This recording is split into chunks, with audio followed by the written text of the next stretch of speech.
Use the gavel, man. No, there's no need to gavel at this point. Good evening. Welcome to the Brattleboro Selectboard meeting of Thursday, March 20th, 2025. We didn't meet on Tuesday because the school board had their annual meeting, and I believe that they adopted their budget as proposed the other day. At 5:15, we met for an executive session and took no action. And at the time, I asked whether the meeting had been properly warned, and John said that it was. Yes. So that's great. Those of you who are in the room might notice that we have a captions sort of machine here. It's definitely not a machine, but you know what I'm saying. And I will speak about that in just 1 second. But I just wanted to kind of point out the thing that is new in the room. Our first order of business is to approve minutes from March 6th, 2025. We get a motion. Richard? I move that we accept the minutes of March 6, 2025 as presented. Okay. Richard's made a motion to accept the minutes from March 6, 2025 as presented. Any discussion? Okay. Seeing none. All those in favor, please raise your hand and say aye. Aye. Aye. That passes 5-0. Next up is chair's remarks. And so this will be my last meeting chairing the Brattleboro Selectboard. I've chaired for just this year, but this is the end of 6 years of service for me. And so I wanted to thank a lot of the people that I've sat up here with and worked with during that time. So firstly, I want to thank fellow select board members past and present. So that's David Scholes, Tim Wessel, Brandy Starr, Jessica Gelter, Ian Goodnow, and then Richard Davis, Elizabeth McLaughlin, Peter Case, and Franz Reichsman. So thank you all for serving alongside me and putting up with me to an extent. Thank you to the town staff that I've worked closely with. So that's John Potter, our current town manager, Patrick Morland, our current assistant town manager, whose last day is also coming up, Yoshi Manali and Peter Elwell, also Jan Anderson and Jessica Stickler as well. I have also had relationships. Wow, I'm really making a meal of my last meeting here. I've worked alongside other members of town staff, but those ones in the town manager's office are the ones that I have the closest relationships with. I want to thank BCTV for all of their technical support and coverage during these years. They have actually been a source of innovation and accessibility and commitment to community, and they're a great resource for this whole town and area, and so I want to thank them. I'd like to thank our interpreters over those years. They do an excellent job, and I don't know how they follow us so seemingly easily when we're blethering along at the speed of light. And I would, finally like to thank the people of Brattleboro. Your participation in our town government is, I think, pretty close to unparalleled. I think we have a really lively, vibrant, and highly engaged, town democracy, and I hope that continues. I think the board needs to hear the voices of the people in order to be able to serve them well, so please keep showing up. And with that, I'll just say a couple of more mundane things. So if you are an elected representative town meeting member, then you should know that Saturday morning at 8:30, we will meet at the BUHS gym for our annual representative town meeting. All members of the public are welcome, and the meeting will go on for as long as it needs to, probably most of Saturday. And is there anything more you want me to say about that? Nope, just bring your books, bring a good attitude, bring some sandwiches. Or buy your sandwiches from the Queer Straight Alliance, who are raising funds. And then BCTV have started innovating a captions service, which, if I read the email correctly, can be accessed by scanning a QR code, which was on that screen and now isn't. And so I'm sure it's somewhere. I understand that folks who are watching along at home maybe can also access the captions, and I think so. quite recall exactly how they do that. This is the first time they're trying it. It's like a trial run, so they'll continue to, I guess, explain to the next select board chair how it works. So thank you to BCTV for that, and with that, I will end my very lengthy comments. Thank you. Next up is manager's comments. Thank you, Daniel. So a few things tonight. First of all, I just wanted to update the board and the community. I had a conversation with the deputy commissioner at AHS this week and got an update on what they're thinking is happening with the motel program come April 1st. So she told me that there are currently 31 towns in the motel program in Vermont. Brattleboro has the most people in the motel program of any town in the state. And so what we'll be seeing on April 1st, unless the legislature and the governor can work something out, is that 79 households will be leaving the motel program on April 1st. And that will consist of 104 adults and 22 children in 12 families. I communicated the community's concern about this, and I hope that they will be able to work something out that is beneficial to the state and the local communities who are hosting these programs in our towns. On happier news, I'm pleased to share that the Vermont Association of Landscape Architects has awarded the Kikita-Aki Whetstone Brook Floodplain Restoration Project the Award of Excellence in the 2025 Public Places Awards. That's the highest honor that organization gives. The jury highlighted the project's strong integration of nature-based design, climate resilience, historical context, and multidisciplinary collaboration, bringing all those things together as key factors in their decision. This is something that Brattleboro should be really proud of. It's a recognition that underscores the importance of our work that our staff and the town and our partners have been doing in sustainable floodplain restoration all up the Whetstone. And I really want to acknowledge everyone who's contributed to this achievement. The second thing I wanted to announce tonight is gone out in a press release now, but the town has hired Jay Simons to come over from the Manlius Fire Department to serve as our next fire chief in Brattleboro. Mr. Simons has extensive experience and leadership skills. He's a firefighter, a paramedic, and he's also a command sergeant major in the National Guard. The hiring committee really valued Mr. Simons as a great communicator and problem solver, and I think he will complement very well our excellent Assistant Chief, Chuck Keir. Really grateful to AC Keir's leadership, leading the department through this interim period, and I know he will be a really invaluable resource to the new chief as well as to everyone in that department. So thanks to AC Keir. Chief Simons will start on April 7th. In other transitions, you will see that Seth Thomas has joined us at the table in this meeting, and he will be taking over responsibilities for the Zoom and all of that from Patrick Moreland. And it is, unfortunately, Patrick Moreland's last select board meeting with us, sadly. Patrick has been an outstanding assistant town manager. He's a very thoughtful person.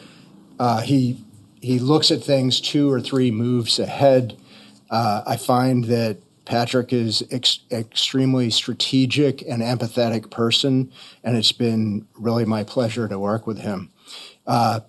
I've only worked with him for 2 years, but no matter what difficult project or situation that we're faced with, Patrick has had, solid advice. I can talk to him. I trust him. I can work with him on anything. He has a really long experience and knowledge of our town, which has been invaluable to me and to the previous town managers and all the staff. he's had a really strong desire to do what is best for Brattleboro. And in addition, he's a great multitasker, and he'll be addressing some esoteric question about the Brattleboro Code while fending off Zoom bombers, and it's just amazing to see him at work. So I think that I will remember how well Patrick treated everyone, how he treats everyone with respect, even when people see things differently than he did. And I feel like he helped make Brattleboro a stronger community and a better town and a place that we all can be proud to be associated with. So thank you, Patrick. And I just...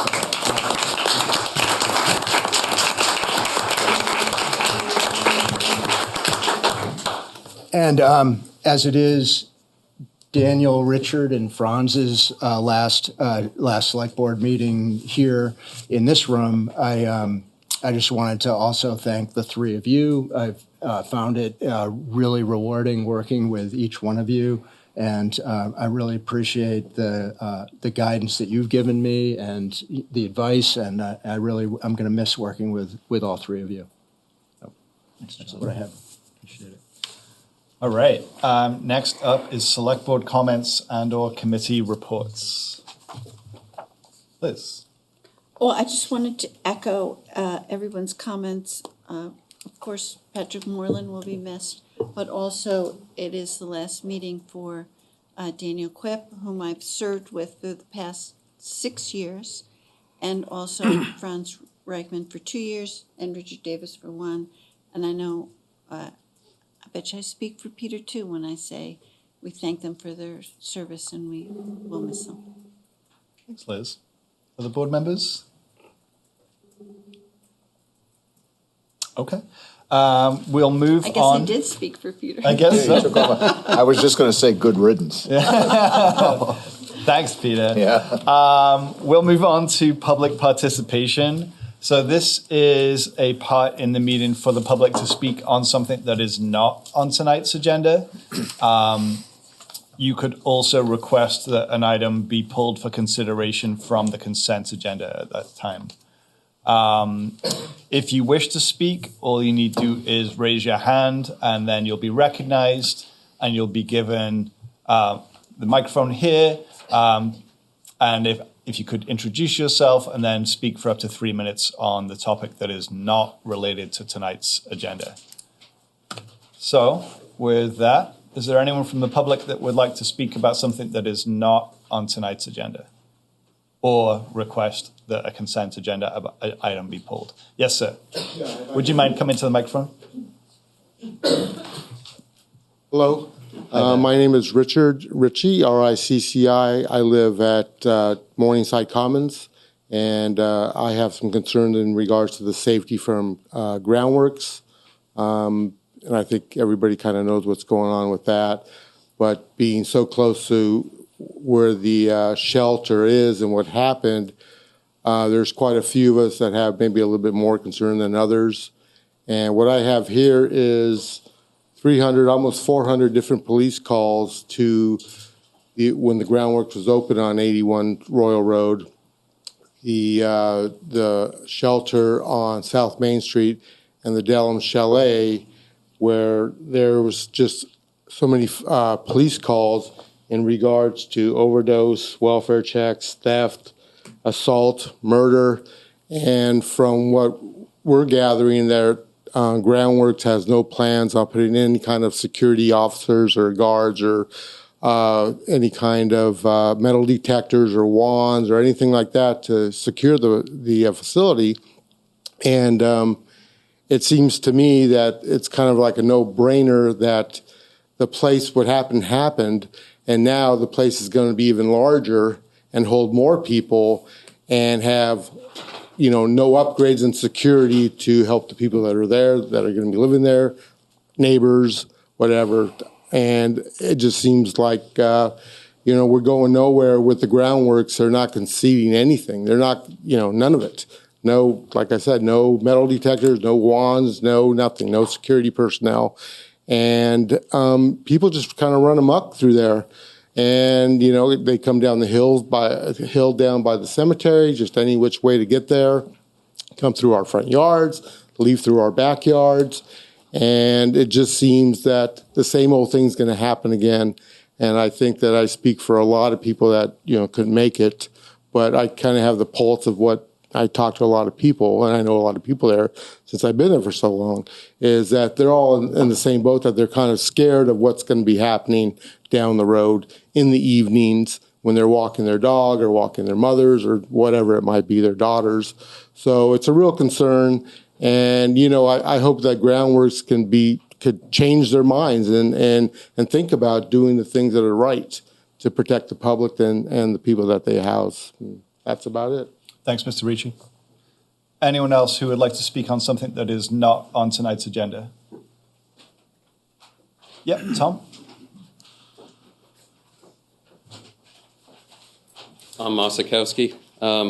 This is a request to pull from the consent agenda the substation item. Sure. I'll read off my notes so I can try to be eloquent.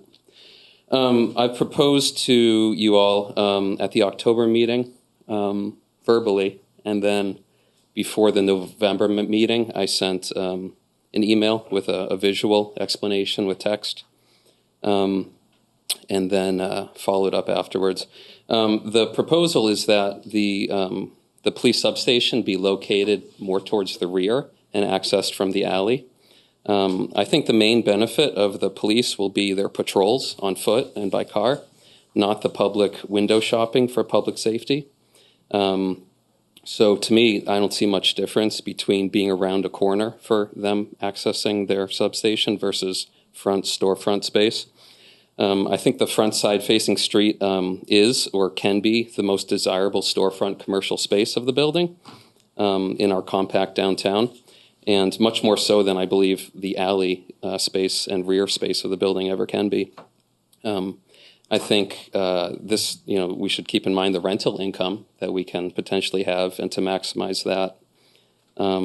I think there's concerns, I've heard concerns and with the public safety concerns with the alley itself, the stairs, the elevator, and then I can imagine with the planned alley bathrooms.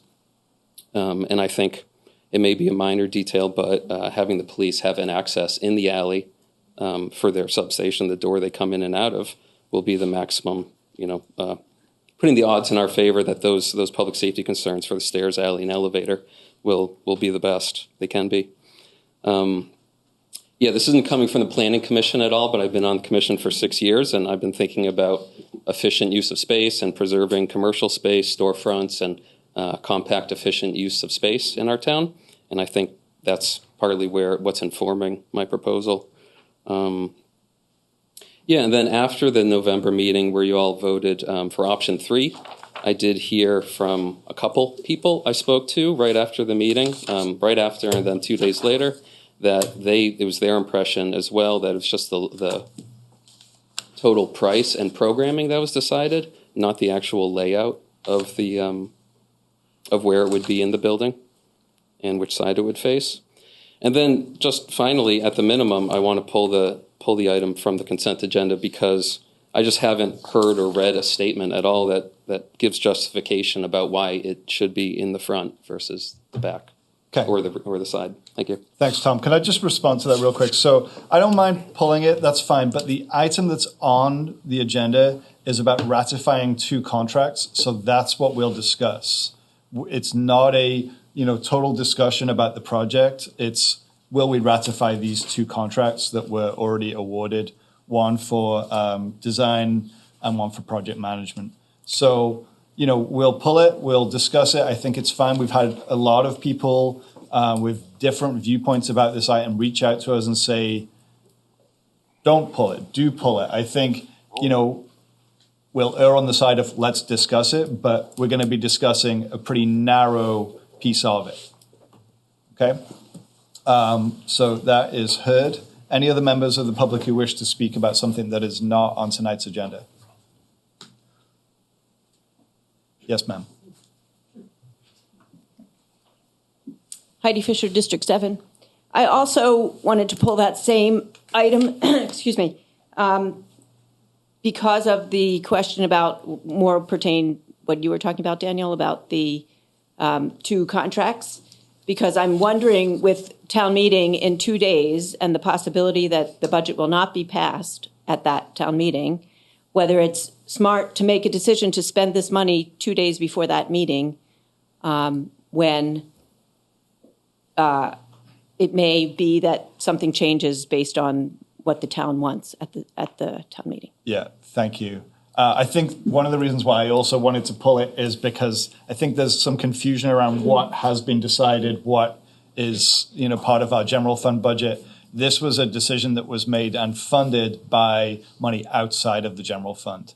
And so the budget on Saturday passing or failing or some kind of amendment, as I see it, I don't think has a material consequence for this, but maybe I'm missing something. Yeah, I would say not directly, no. Yeah, thank you.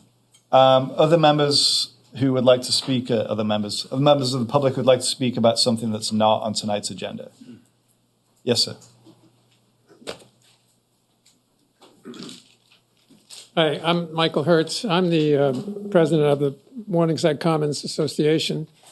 I'd just like to echo Richard's comments about our concerns about the groundwork shelter.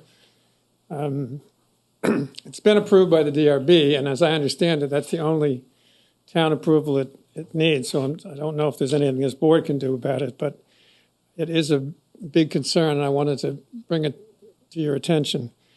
There are going to be 40 adults living there,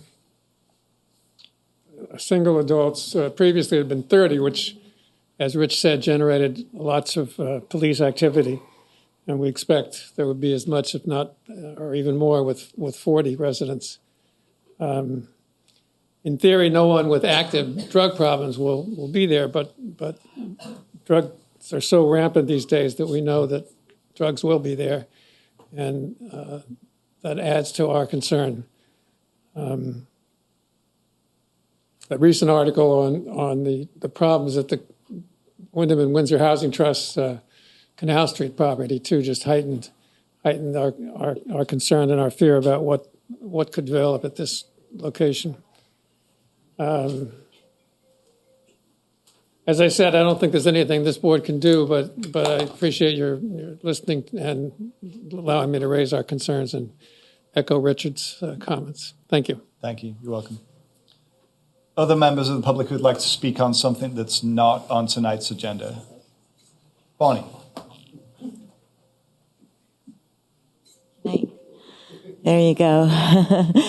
My name is Bonnie Gervin. I was a past president at Morningside Commons, and I am currently on the board at Morningside Commons. I've made an appeal to the DRB decision. I've heard back from their lawyers, everybody's lawyers, and found out today by speaking to a lawyer that it would cost me up to maybe $15,000 to proceed with my appeal. And I just feel like we're not being heard for who we really are at Morningside. We're a very isolated community. We don't want to feel unsafe anymore. We had a tragic occurrence there, and people are still shaking. So I just want to have that voice heard. Thank you. Thanks, Bonnie.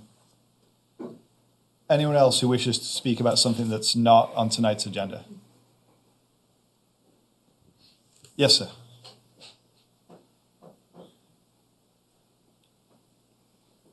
Ken Fay, District 8. I've asked a couple times of written correspondence with the Selectboard can be included in the package. And I'd like to expound on that because many people in Brattleboro are like me, terrible public speakers and really not comfortable speaking, but have concerns about how the town is going.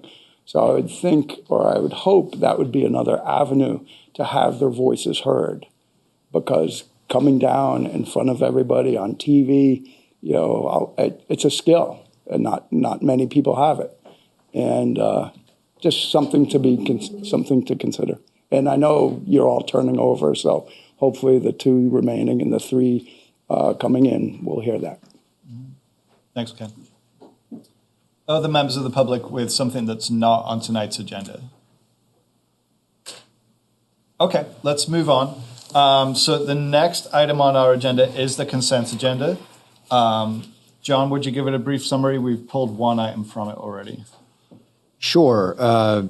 There are then 6 remaining items on your consent agenda. If you approve the agenda, you'll be approving staff to apply for an $8,000 municipal planning grant to help produce maps for the 2026 town plan. You will be approving an annual entertainment license for 2 establishments, India Masala House at 889 Putney Road and Midnights at 2 High Street. You will be awarding a $45,674 bid to Town Line Equipment and Sales for the Rec and Parks compact tractor replacement that's in the capital plan. You'll be appointing Sustainability Coordinator Stephen Dotson as an interim representative for Brattleboro on the Windham Solid Waste Governing Board. And you will be authorizing a $115,250 contract with Triumph Roofing for roof replacement and adding insulation at the library. Thank you, John. Board members, anyone wish to pull any of those items for consideration? Franz? Yes, Daniel, I would like to remove the municipal planning grant item from the consent agenda. Okay, then we will pull that as well. Anything else? Just a question regarding the pulling of the substation. Yeah. From that. So is that a foregone conclusion? Do we?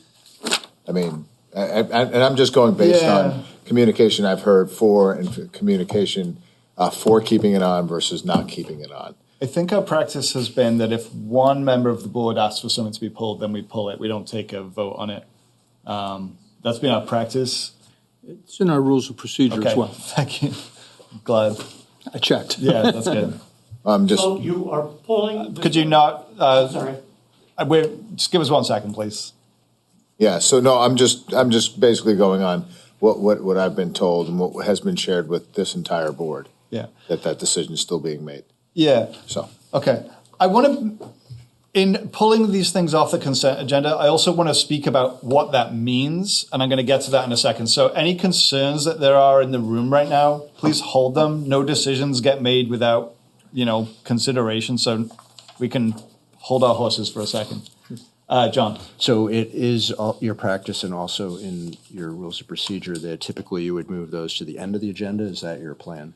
I'm going to check about that in a second because we have the possibility to rearrange the agenda with unanimous consent. The chair holds the possibility to rearrange the agenda in this matter. Yes, I know. Unless someone objects. So you can just go ahead and do that. Yes, okay. I will be talking about that in just a second. So we've had 2 items pulled from this consent agenda, which was the item F about the substation contract ratification, and item A, which is about the municipal planning grant application. And so that's been modified. Are we ready to vote on the consent agenda as modified? Yes. Looks like it. Okay. I don't have a motion, I don't think. Sure. I don't think anyone made one. Franz? Okay. I move that we approve the consent agenda as presented, but with removal of the items on the municipal planning grant and the awarding of contracts for the police substation project. Okay. That clear for everybody? Yeah. So Francis made a motion to approve the consent agenda as presented, barring the municipal planning grant application and the police substation contract ratification items. All those in favor, please raise your hand and say aye. Aye. Aye. Aye. That is 4 in favor. All those opposed, raise your hand and say nay. Nay. That's 1 opposed. That passes 4-1. So we will move on now, and I would like to propose that we consider both of these items at the top of our agenda very briefly, We do have a number of presentations tonight. We've got a group of people here ready to speak about our next item, and then we have a presentation about Canal Street. And so we have a pretty full agenda, quite frankly, this evening. But I think the public wants to hear about these items, and I think the board also wants to speak about them. So, board, would you be willing to take those items as the first two? Yes. Thank you. That's a kindness that you do to me on my last meeting. Okay, so let's do the police substation design and project management contract ratification question first. And I want to just give a tiny little preamble about that. Where was the person that was concerned about it?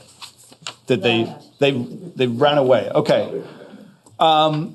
What it means to pull something from the consent agenda does not mean, wow, it's instantly like not going to happen. It means it's allowed to be talked about. By being on the consent agenda, it's a way for us to efficiently do a lot of business all at once on non-controversial items, usually. That's our policy.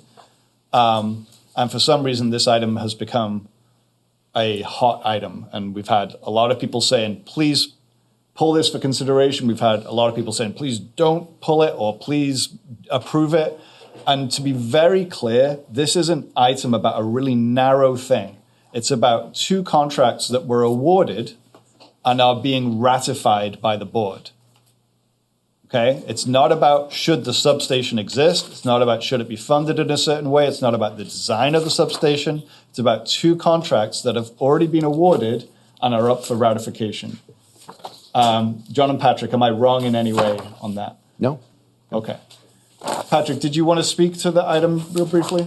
I can add a little additional context if that's useful. So the police substation was approved as one of the elements of the Downtown Safety Action Plan, which the board identified as an emergency response to conditions in the downtown. And by declaring it to be an emergency, that puts staff in a position to prioritize productivity above administrative procedure. And so soon after the board gave us the marching orders and approved the plan for option 3, we assembled a team to begin working on putting together the design side of that project. And so that was in late December, early January timeframe.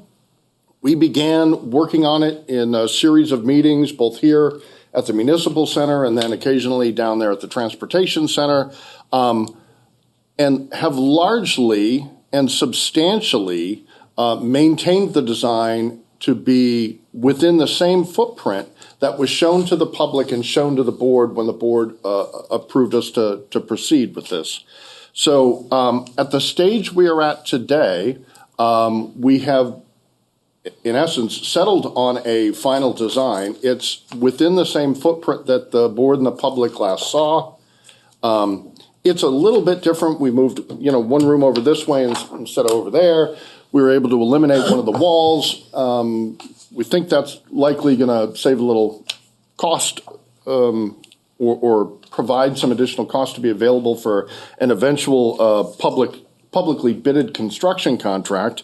But I just, am trying to clean up some details as I'm working my way toward my departure from the town. And one of the things that I wanted to get accomplished was getting these contracts ratified, doing things like one of the things you just completed for putting somebody on the Windham Solid Waste Management Board, a board I've been attending on your behalf for the last, 10 years or so. And so this is, in essence, ratifying contracts that began some months ago. As you can see, we had an approved budget of $707,444 that has been adjusted a little bit based on the architect believing she can accomplish the project for less than initially anticipated, the PHVAC engineer coming in a little bit under. Each of those has provided some additional financial resources to be available for the contract. The stage we are at today is we're putting together formal bid documents for release. I'm not entirely sure when, probably in a handful of weeks, and with a goal of having the project constructed through the summer and completed towards the end of summer, perhaps early fall. Thanks, Patrick. And what we're doing tonight is ratifying 2 contracts that have already been awarded? Yes. Okay. Board, could I get a motion? Liz? All right. I move to ratify a contract with Robin Sweetapple for design and PHVAC engineering services in the amount of $13,650 and an owner's project manager's contract with Steve Horton for project management services in the amount of $20,000. Great, thank you. Board, discussion on that motion? Okay. I'm all in favor of it. Liz is in favor of it. Very good. Members of the public with discussion around that motion. So I'm going to keep it really narrow. This is just about ratifying contracts. Ma'am. Heidi Fisher, District 7. Can you explain, 2 questions. Can you explain what you mean when you say ratify that contract, as opposed to it's already been, you just said it a few minutes ago, it's already been awarded, the work has begun, and now you're ratifying it. Can you explain what that means? I can try, and I'm not an attorney. So the town manager's office has some latitude to contract with people and pay for things in order to get things going, to make operations happen. We're not operations people here. And so my understanding is, as Patrick explained it, that, they've engaged a couple of folks to work on this project, and now they're bringing us back contracts to be ratified by the board. What happens if we don't ratify it? They who ratify it, not us. Yeah. But the question is, what happens if the board chooses not to ratify these contracts? Patrick or John? Well, it'd be a pain. So I'm obviously not the town attorney. Certain dollars have already been spent, so those are going to be difficult to recapture. I wouldn't anticipate, if we were to, for example, terminate the contracts, would we be sued? I'd kind of doubt it. But I think there's probably at least a slim degree of jeopardy there. Again, the very clear message that we got from the board was, get going, hurry up, get this project moving. And that is the path we follow. Yep. Thank you, Patrick. Do you have a follow-up? My second question is, again, where the money is coming from? Is it part of the Downtown Safety Action Plan money that was assigned? Is that where the money is coming from? If I may. Yeah. So while the project is a component of the Downtown Safety Action Plan, and the vast majority of the Downtown Safety Action Plan was funded from the general fund, the plan for the police substation was to sort of relieve the taxpayers of the burden of that. And so the source of funds would be the revolving loan fund. Thank you. Other questions from the public on this question of whether to ratify these 2 contracts? Okay. Actually, I see one on Zoom. Dick's iPad.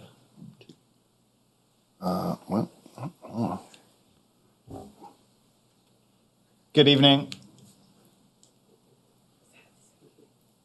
You're still muted, Dick. Just 1 second.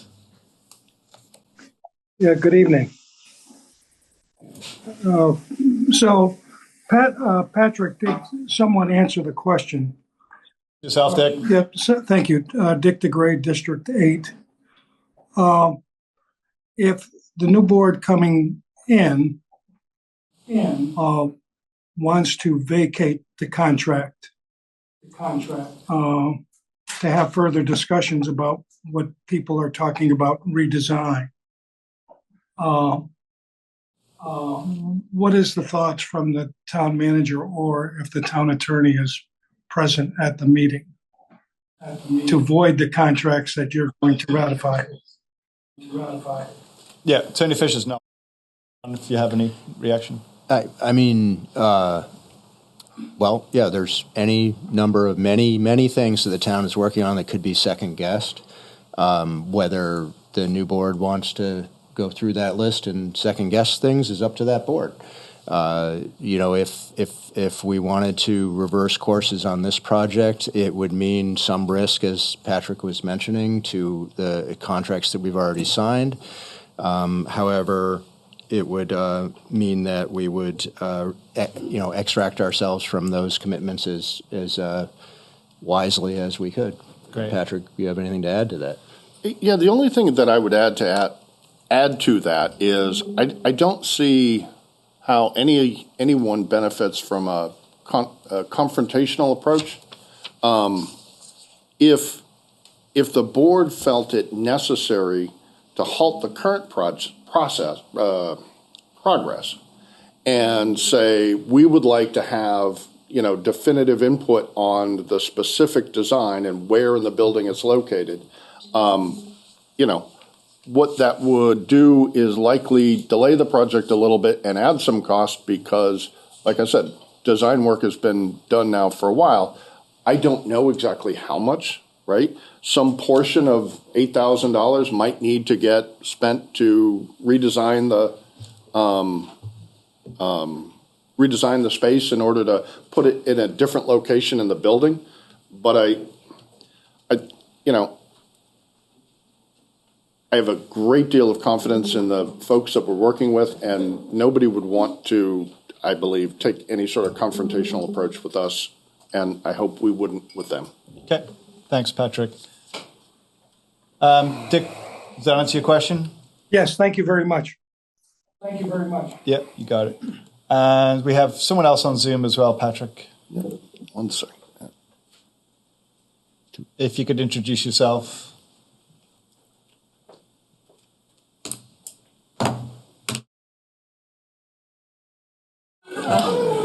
Cool. Thank you so much. Patrick, you're looking forward to your new job, I'm sure. All right. This happens there as well. Folks, we unfortunately have to put up with that nonsense from time to time, but we'll move on. Mr. Ozer.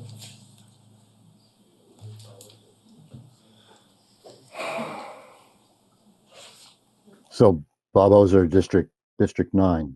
I guess, yeah, I wouldn't want to be confrontational about it, but I guess the question is that if you delayed the ratification tonight and delayed it to a future date, would there be any repercussions to that? It's merely a deferment then. Yeah, I mean, same question as before, like, you know, what happens if we didn't, you know, it's just kicking it down the road to a point where we would ask the same question, what happened if we didn't? And the board has the question in front of them right now. And so if there's any other public comment, I'll take it. But if not, we'll answer that question. I'm ready. Okay. All right. So Liz made a motion to ratify a contract with Robin Sweetapple for design and PHVAC engineering services in the amount of $13,650 and an owner's project manager's contract with Steve Horton for project management services in the amount of $20,000. Any further discussion? France. Thank you, Daniel. So the one, this isn't really going to affect how I vote on this, but if people wanted there to be a different design, which clearly there are thoughts like that, we're not going to entertain that tonight. Correct. But my question is whether we ratify or don't ratify these contracts tonight, does that actually have any impact on the possibility of, you know, delaying and making more expensive a redesign down the road when that does come up for discussion, if it were to come up for discussion? What I'm wondering is whether our decision tonight just maybe has no effect on that. If people want to do that, they can do it. If they don't want to do it, they don't do it. But that ratifying or not ratifying doesn't determine the course of that possibility. So that's my question. Okay. John or Patrick, any thoughts on that? I think you're right. You could ratify these, and at a future date, you could say, hey, hold on, stop. We want to redesign we want to have greater input on designing this facility, and that may result in the need for some additional resources for the contract, but that's not beyond the possibility. Yeah, thank you. But it does add an expense. Potentially, yeah. Okay. Other board members wish to discuss this? I'm good. Okay, so we have a motion in front of us about awarding these two contracts, one for, let's see, where did it go? $13,650 to Robin Sweetapple for design and PHVAC engineering services, and one with Steve Horton for project management services in the amount of $20,000. All those in favor, please raise your hand and say aye. Aye. Aye, that passes 5-0. Okay, the next thing that we pulled from the consent agenda that I'd like to have a quick conversation about is this municipal planning grant application. Sue, did you want to come up and help us through this?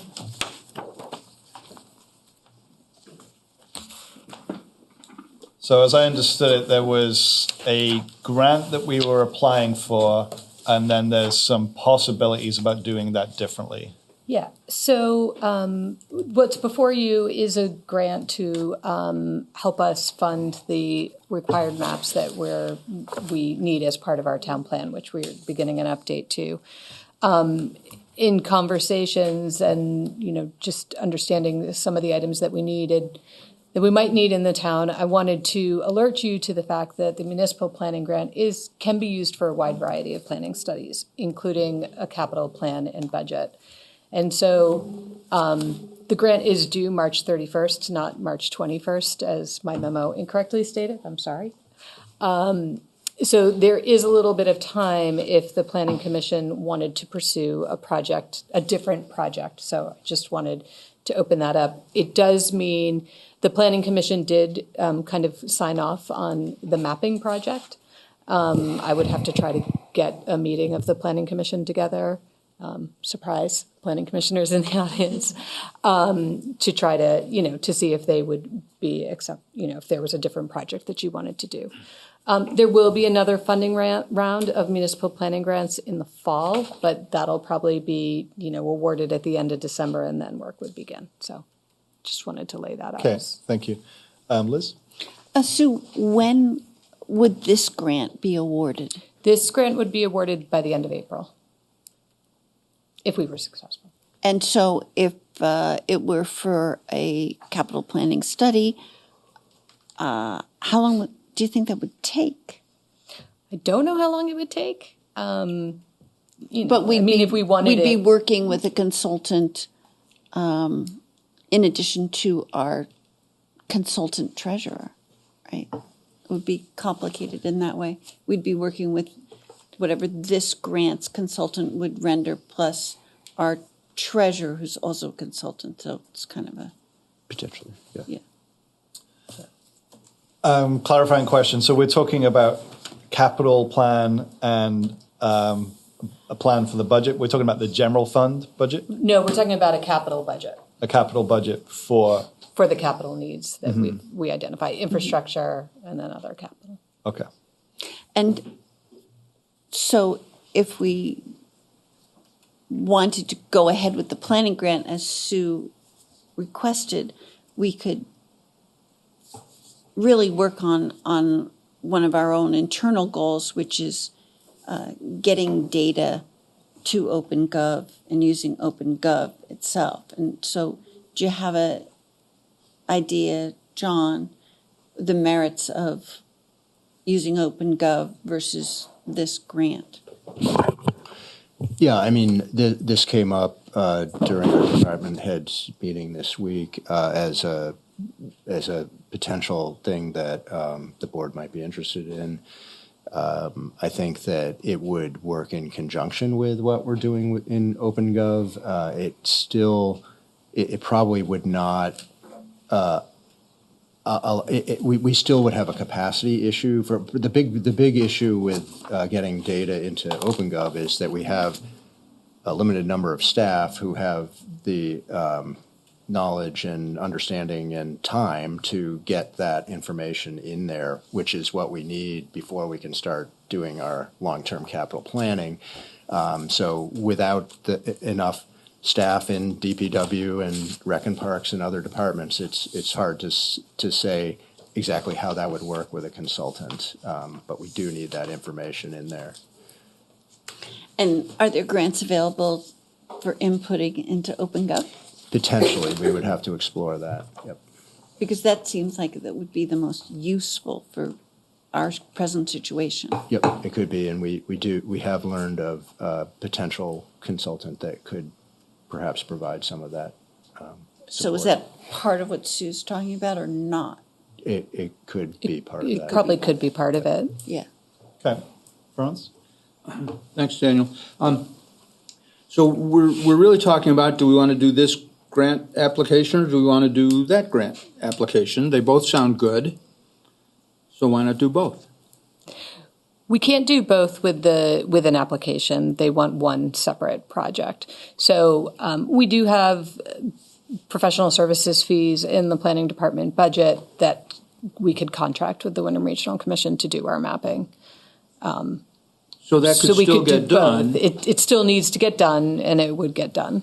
And then in addition, we could do this other type of project that would perhaps potentiate our use of OpenGov software. So, okay, well, that sounds like a pretty good plan to me. Me too. Other members with thoughts, questions? I just want to say one more thing. Yep. If we have a very specific need, I think that usually makes for a really good grant application, that we know what we're doing and we know what we want. Would you agree? Yes. Great, thank you. Richard, Peter? No, I was going to ask Franz's question, but he got there first. Okay. Members of the public with questions about this grant application?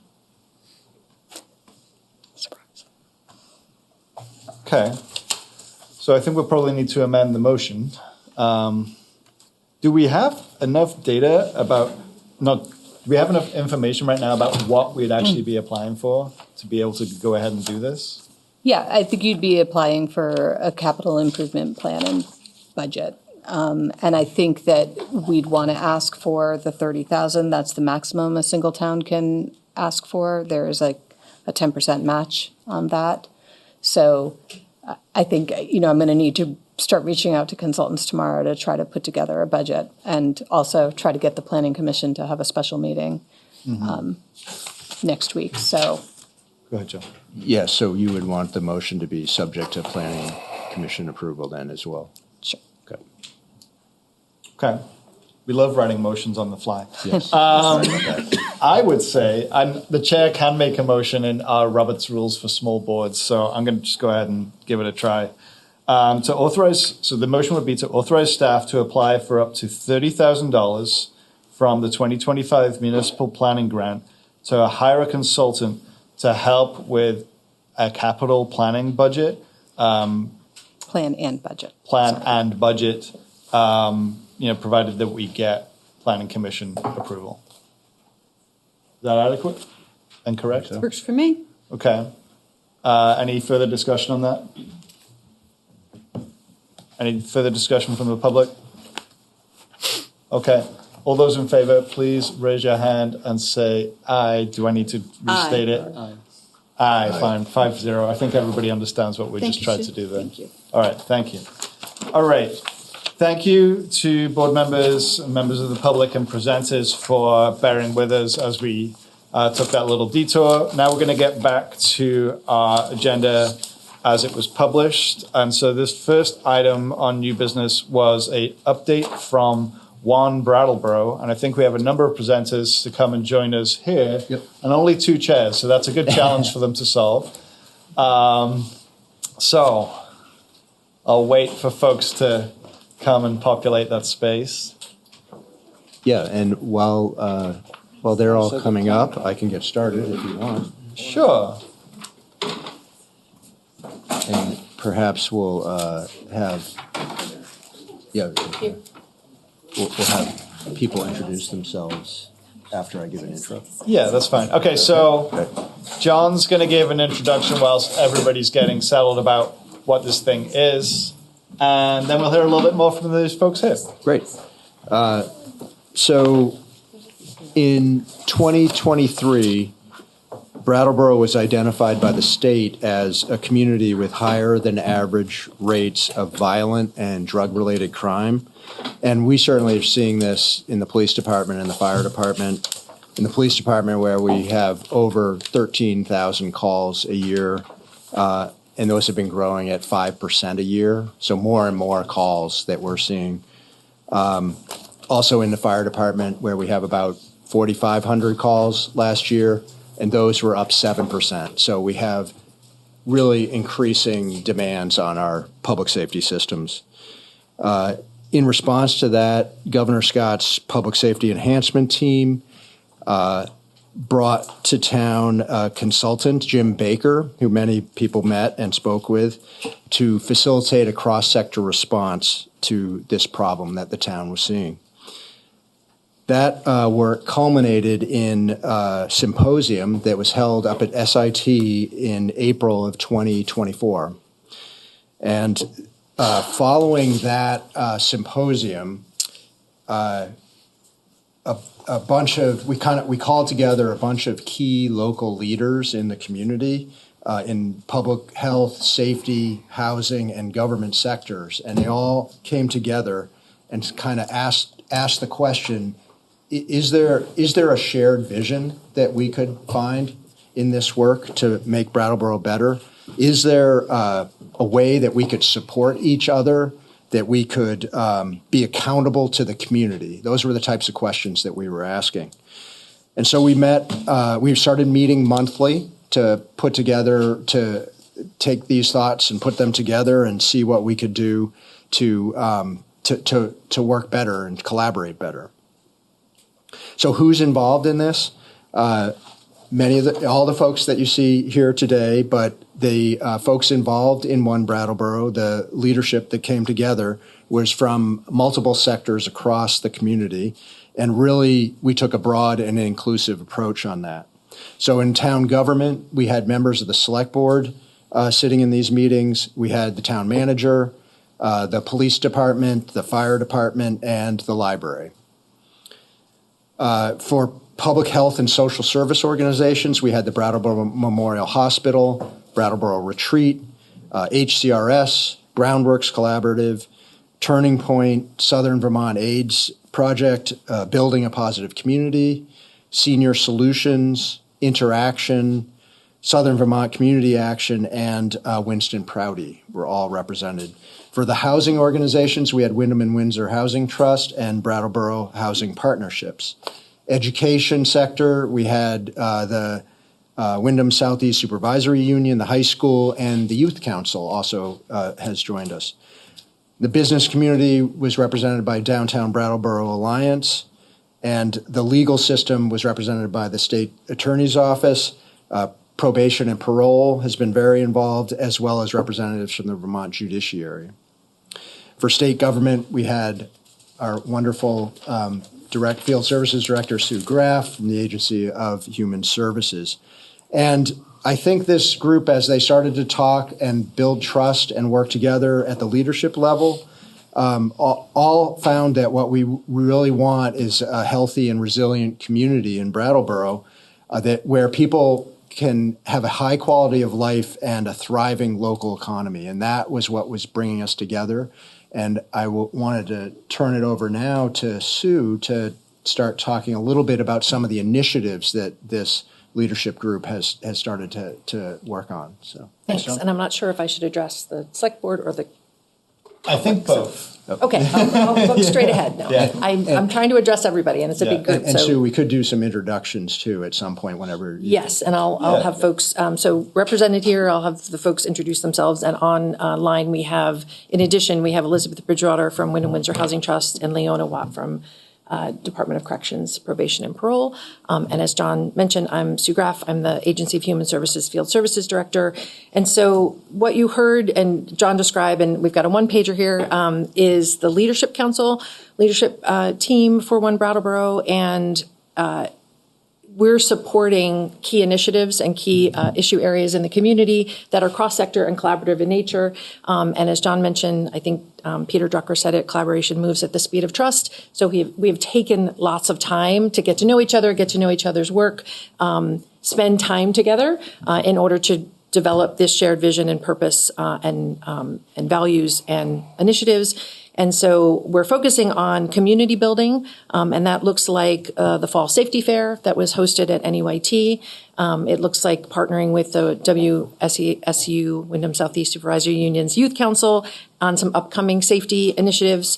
We're focusing on communication as well. So this is a key piece of sort of going public with One Brattleboro. We've been doing lots of work and sharing what we're doing along the way. But the development of the one-pager, there's an op-ed in the Commons yesterday developed by this team. And we're have a web presence hosted by the town of Brattleboro's webpage.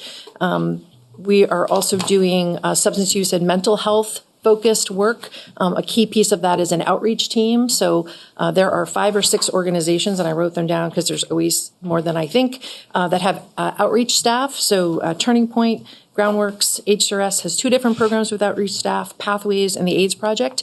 Those outreach staff members are meeting together and coordinating their work in order to address mental health and substance use issues in the community and people that may be needing support around those. Data accountability is a key piece, and Jeremy will speak to the situation table and maybe Project Care or some other things that we're doing, but really taking a data-informed approach. So again, looking at where are the places in town that are particularly, problematic or challenging, where are police being called, who are the folks that are creating some of that harm in the community, and then again, collectively, what can we do about it? It's not any one particular organization that's here, their responsibility to address these issues. So we're really taking a collective approach. And then an advocacy group is the most recent team. And again, these are all parts that we are now sort of inviting the public and other partners that aren't on this list already to engage with us around. And so advocacy is the most recent piece, and I'll have other members of the team kind of talk about that. So that's what we're focused on, and we're, drawing on the strength of who's in the room, and then how we can engage the community around these issues, understanding that even with 30 people from all these organizations, we can't do it alone either, and we can't do it just the 30 of us. So this is really an opportunity to share what we're working on, invite the public to join us, and to regularly report out to you all via this mechanism, and we appreciate the time here, an opportunity to talk about the work that we're doing. So I'll let other members of the team introduce themselves and or talk about collaboration and sort of highlight what's worked for you or what's different about One Brattleboro, I guess, in terms of other work you've done, if you don't mind. Great.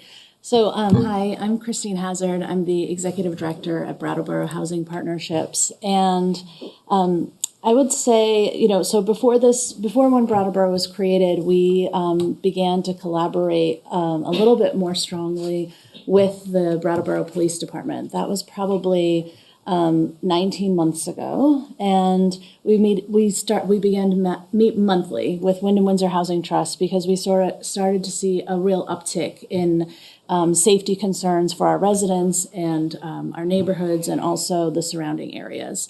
And in those meetings, we talked a lot about collaboration, and we collaborated around police reports, and we also started identifying limitations of our programs and our agencies.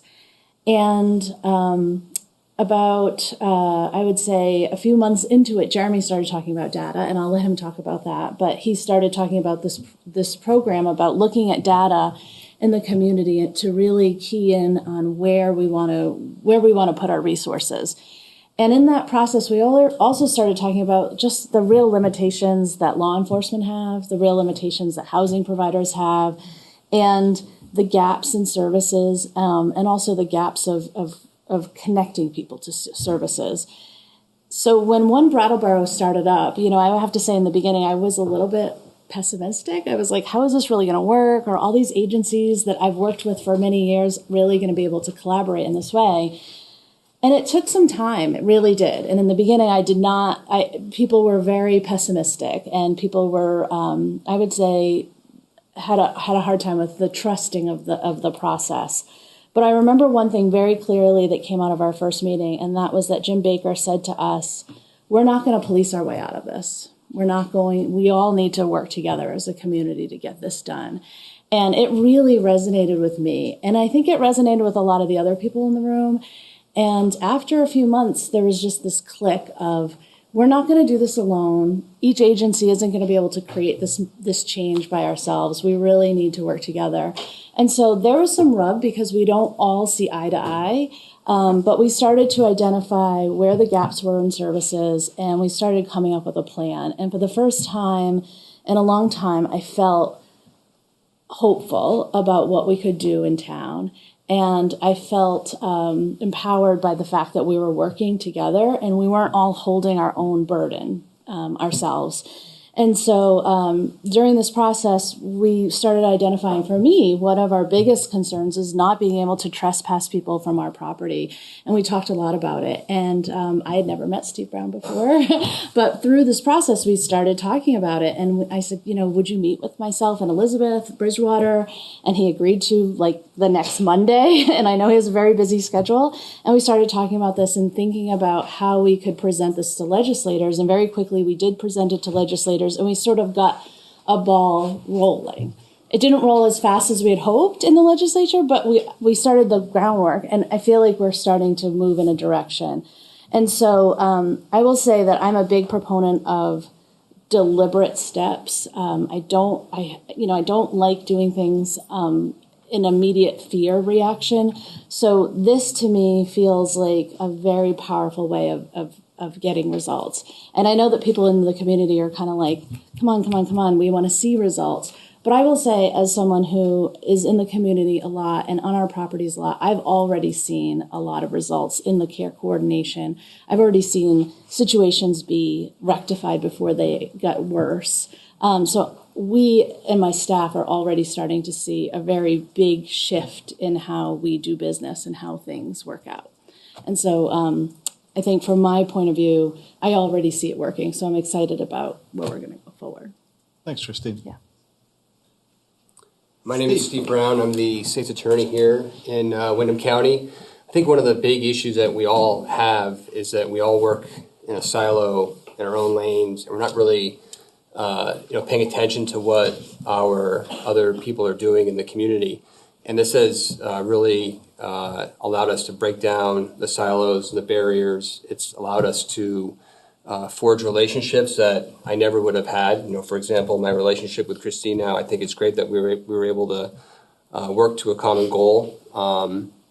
Most importantly, I've been really impressed with the town's leadership on this, especially John Potter, the police, fire. We are very lucky to have these people in these positions. We should be very grateful for what they do. And thank you for having us tonight. Thanks, Steve. Hey. Hi, I'm Kate Trauskis. I'm the Executive Director of Downtown Brattleboro Alliance. And so I guess I got involved in the process earlier on in a meeting that focused specifically on the downtown when we were seeing a lot of break-ins, and there was a lot of talk about, what's happening. It feels like all the focus is often on the downtown. And, the folks who come to work every day in the downtown really are the eyes and the ears on the street a lot of the time. And so now in the group, I serve on the communications kind of subcommittee, and I think something that was really impactful as we went through this process, and I want to echo what I think Sue and Christine both said, is that it took a while to gain trust within the group, to really understand what each other were doing. And we often said, well, wait, if we don't know what's going on, definitely the public doesn't know, like, you know, what's going on and who's doing what. And so it feels really important that we are finding ways to get this message out, that the work that we're doing, I think, is impacting the direct service to individuals, and how that's happening now is actually affecting the systems. So it's been really great to be a part of. Thanks, Kate. Hi, Jeremy. Jeremy Adams, I'm Assistant Police Chief here in town.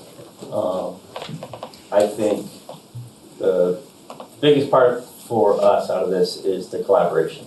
That's what we've been working very hard on for many years now. I want to put a number on it. Back in 2017, we started Project CARE.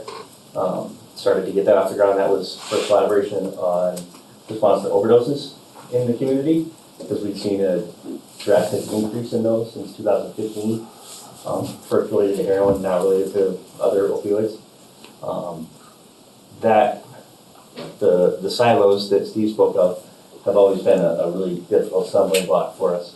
So this program coming in has been a great way for us to engage that collaboration in a much better, more organized way. Great appreciation to the town manager for really forging ahead with it, especially through a couple meetings that I thought were pretty rocky in the beginning, but seemed to really work out well.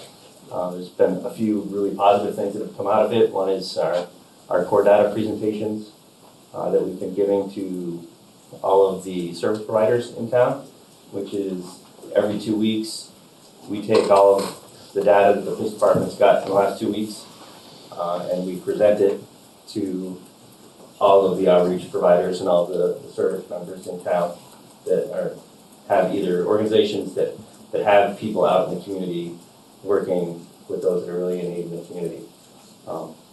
So we give them a great detail on what we have for data from the prior 2 weeks.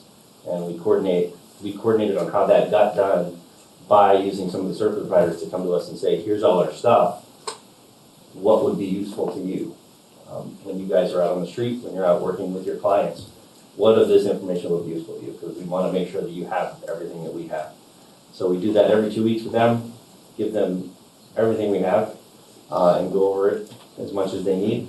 And then weekly, if you want me to roll into the table, weekly, another fantastic thing that's come out of the one Brattleboro and out of the PSEC, Public Safety Enhancement Team, is the situation table. So the situation table has really just capitalized on the collaboration that we've been able to start creating with all of these organizations.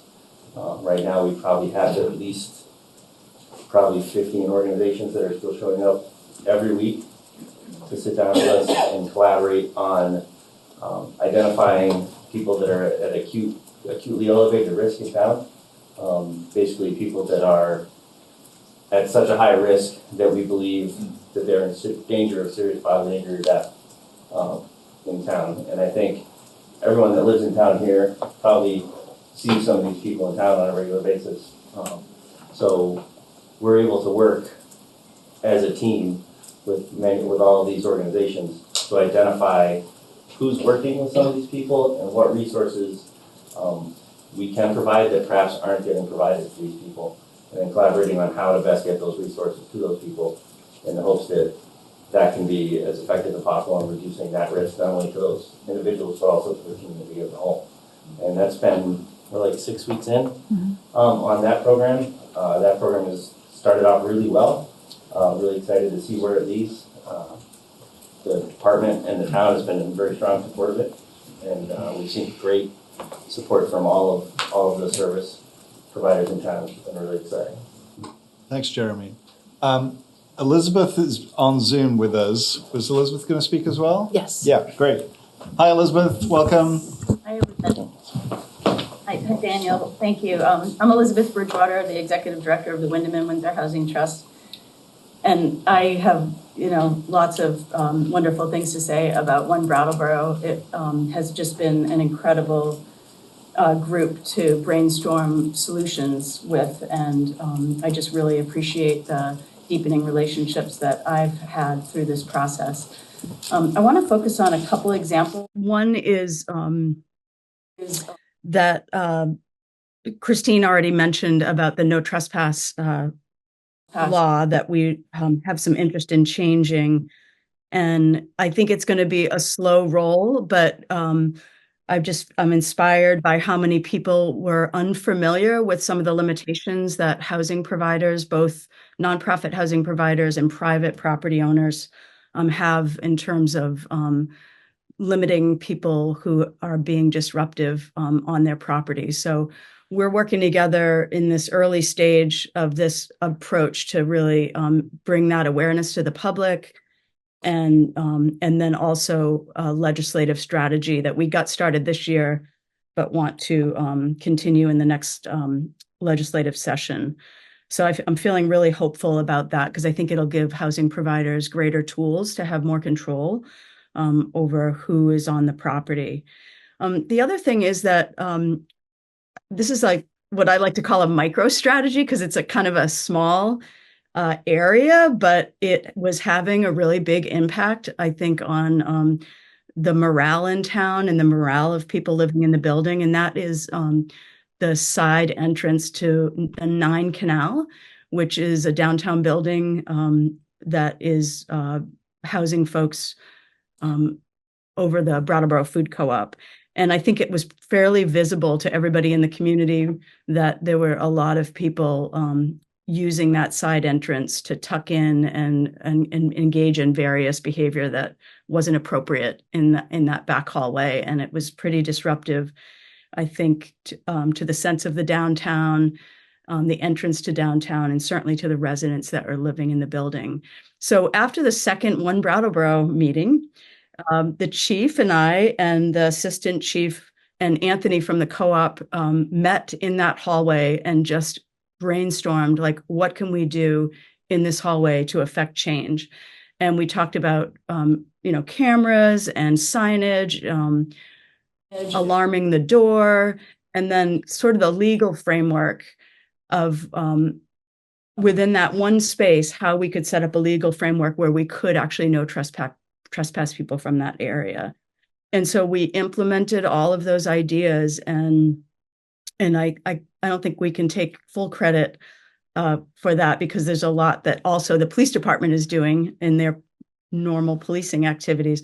But I think combined, what I'm excited to share is that I check those cameras weekly, and there's virtually no activity in that back hallway anymore. So that's what I'm calling a micro strategy of just like, we've got a problem right here. Let's talk about what to do about it. And we came together and created some solutions. There's still challenges in that building. I will acknowledge that. But we are continuing to work together with our partners in One Brattleboro.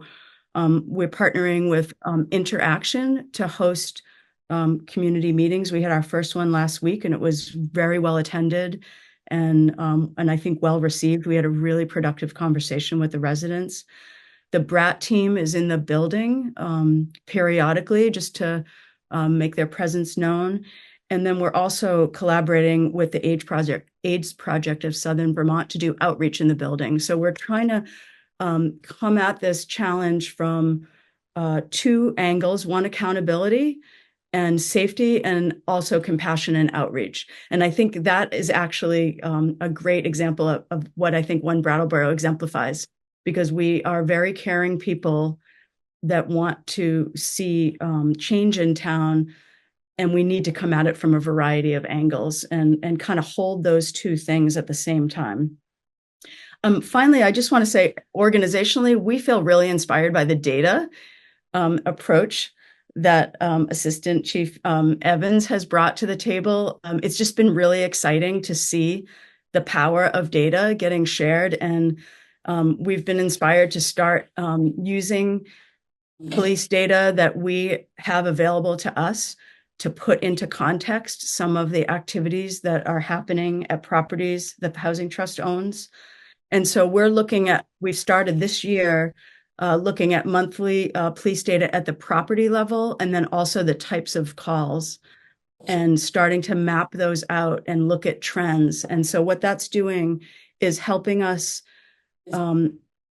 look to see where we may need to make programmatic changes, try to get ahead of trends. So if we're seeing a trend at a particular property, hosting a resident meeting and engaging people earlier on than we have in the past. So starting to really use that data for, actions at the property level. And then also it's helping us put into context kind of where does the activity that's happening at properties owned by the Housing Trust fit into the bigger picture, because we're seeing data getting shared about what's happening all over town. And, John talked about, or maybe Jeremy, I can't remember who said it, like 13,000 calls a year. And so just for an example, because I just did the data analysis today, calls regarding Housing Trust property in January represented 7% of the 13-ish, if you were to break that out into 12-month increments. And in February, it was 3.5. So that helps us because we are both needing to respond to issues on a day-to-day basis, but we also need to understand where the issues that we're facing fit into the greater picture.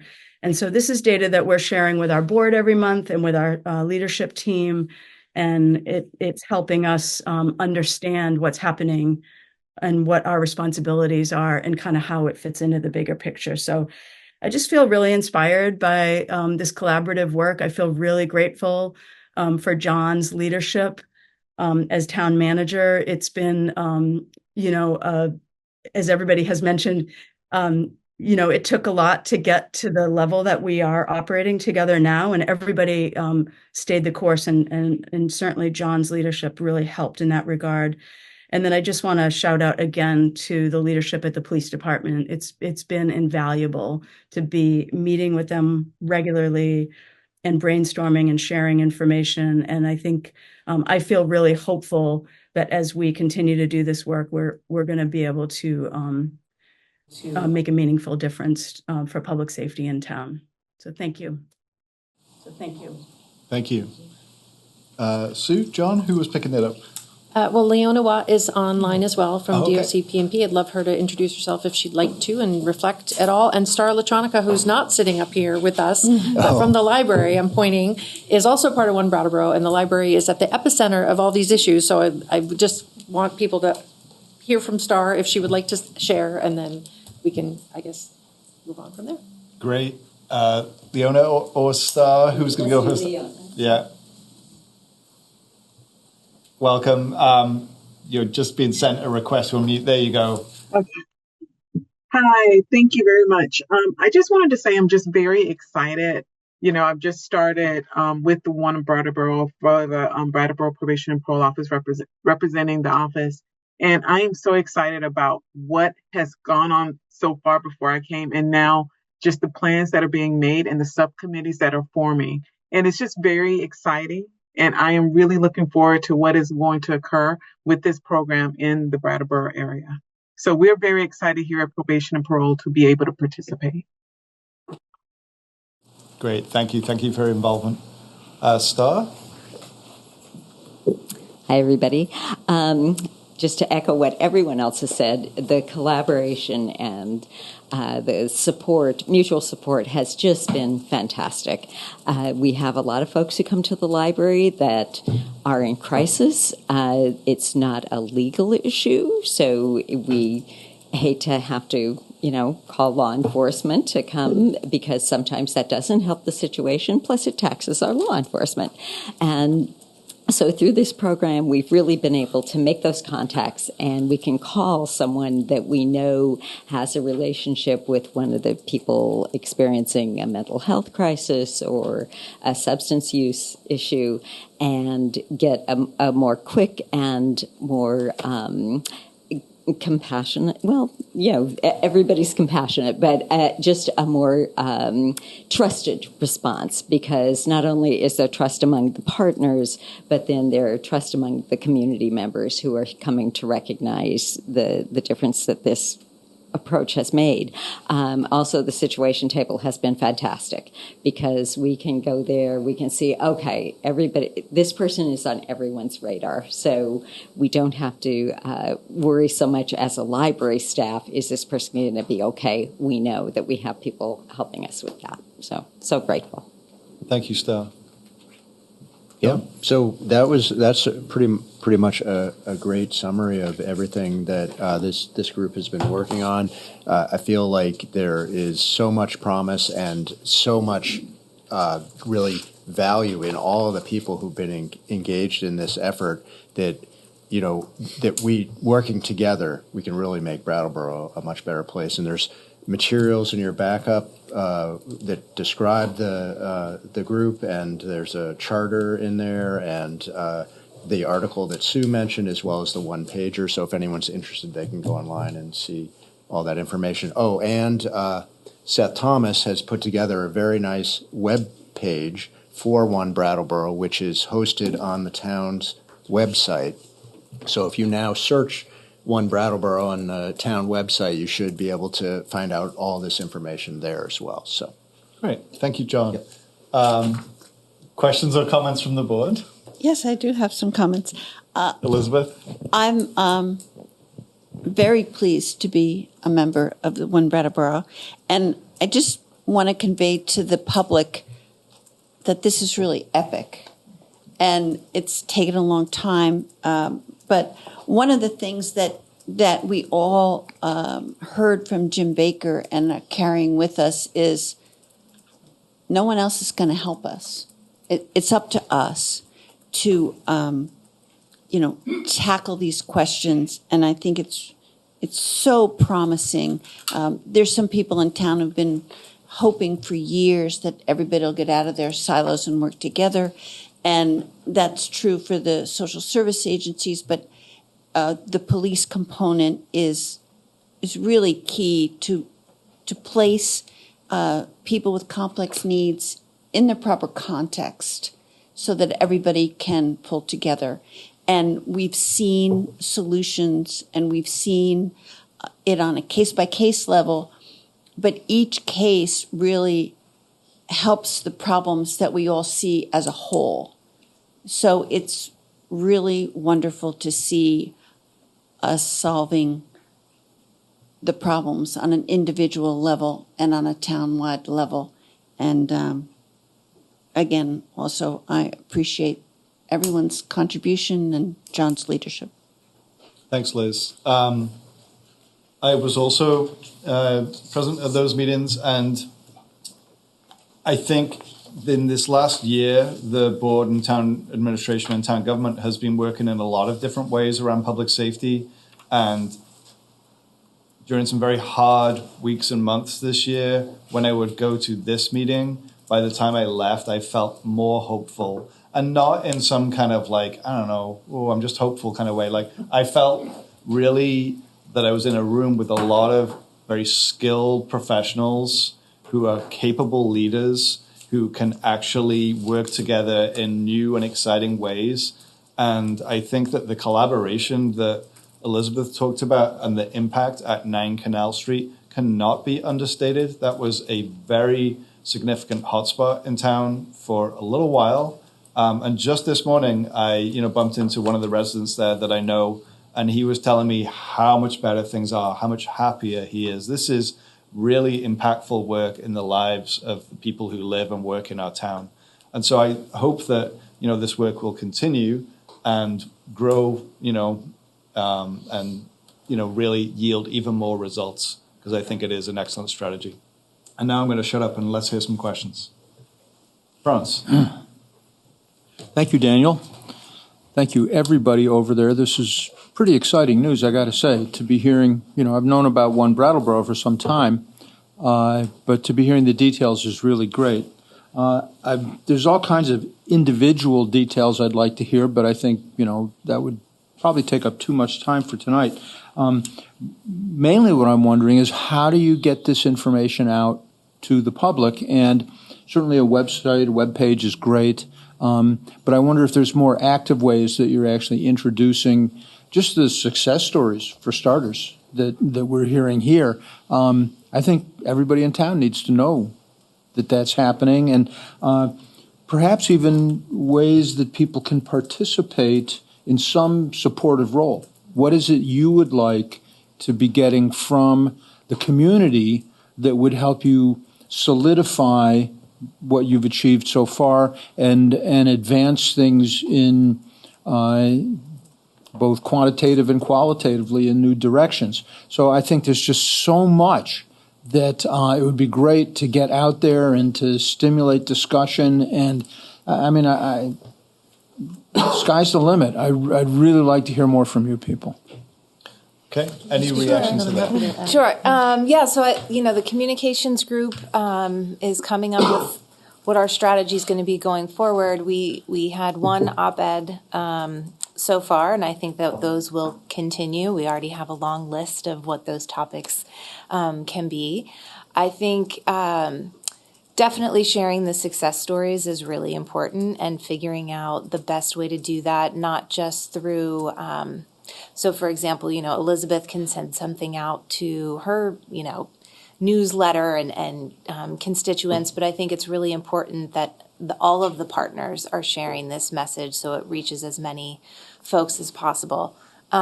We've talked about, along that vein, what is the theme, and then how can each individual organization create, is it a native post from your social media that reinforces from each other? So it doesn't feel like, town of Brattleboro is posting about one Brattleboro and we all share it. It's not a top-down approach. It's definitely a collaborative approach. And so I think that the communication strategy needs to and will reflect that going forward. Thanks, Kate. Other questions? Well, how about some street theater? I mean, I don't know. There's so many ways you can get this plan. I am volunteering. Great. I don't juggle, but I can do, I don't know what else. Sing a song. Okay. But, so. You can tell your friends. Yeah. I mean, you were impacted by this tonight. Go and talk about it with people in your circles. Yeah. I mean, well, hopefully. But, it's like share the good word. Uh-huh. There was, I don't know if anybody noticed, but on the Brattleboro Facebook page, somebody posted something positive recently. No. And it got like 800 likes and like 1 million comments. People want to hear these stories. So go ahead and share them. I'll just make a comment. I mean, I'm willing to give you guys a platform anytime you need it, right?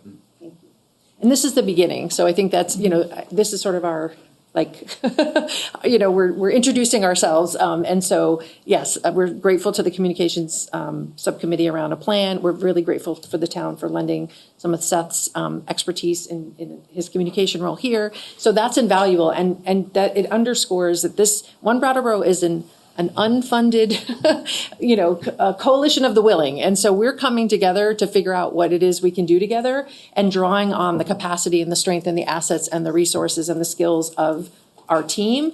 And we will absolutely ask and share what we're doing in hopefully creative ways. And that is an open invitation to the public to share, if we have a social media presence, comment, share. We wanted to come to the select board and do this so that, knowing that it was be recorded with BCTV and it would have resonance and be able to sort of reach people beyond a single event. And so we're being specific about how we want to do that. And there will absolutely be opportunities moving forward to collaborate together around how to get the word out. So thanks, Sue. What about questions from the public? Okay. Gary on Zoom.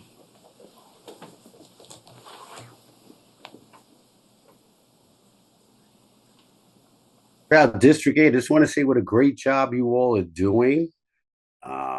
Just wondering when you're going to have an open forum, I guess, to the public. And I guess I'm looking at changing CPCC to the Citizens Police Compassion Committee. Sounds like a better day. What do you think? What do you think? Thanks, Gary.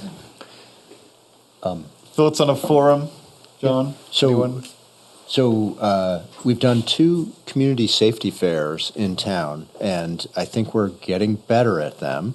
And I know the group is likely to talk about doing another one of those later this year. I think as that concept comes together and gets better and better, that can be a really great place for the community to learn about what's going on, to interact with the good work that everyone's doing, and hopefully work together with us to try to make Brattleboro better. Mm-hmm. Thanks, John. Yes, sir. Ken Fay again. I just want to thank everyone for their great work. It sounds really, really promising.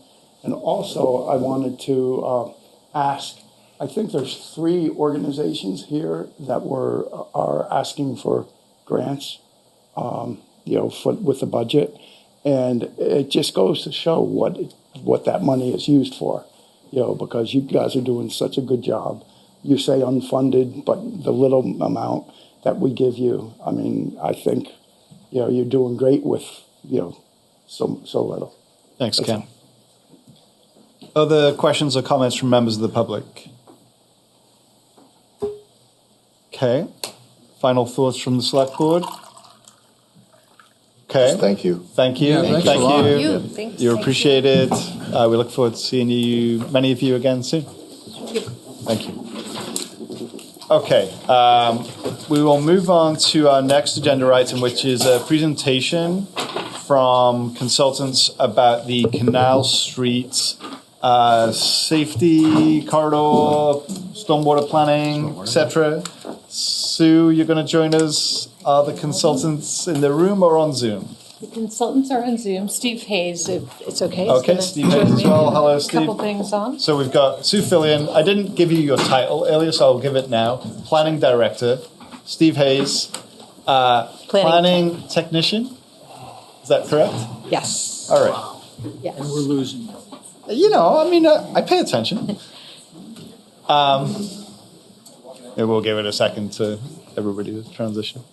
Hey, Daniel, would you mind asking the consultants to turn their cameras on? Sure. Consultants from SLR who are presenting about Canal Street, would you mind turning your cameras on? There you go. Beautiful. It's like they heard you, Patrick. They heard you, sir. Good evening. Welcome. Who am I handing this to? I'll start it, and then I will turn it over to our SLR team. Okay. So thank you for allowing us to come before you tonight and present the Canal Street Safe Street and Stormwater Corridor Plan. This was a planning study that the department had, and we've been working on for about the last year and a half to look at making multimodal improvements to Canal Street and plan for some new development and address known stormwater issues. We have our consultant team from SLR here tonight. Dave Sullivan is the U.S. Manager of Community and Mobility Planning. Fiona Flynn is the Transportation Engineer, and Liz Thompson is a Water Resource Engineer.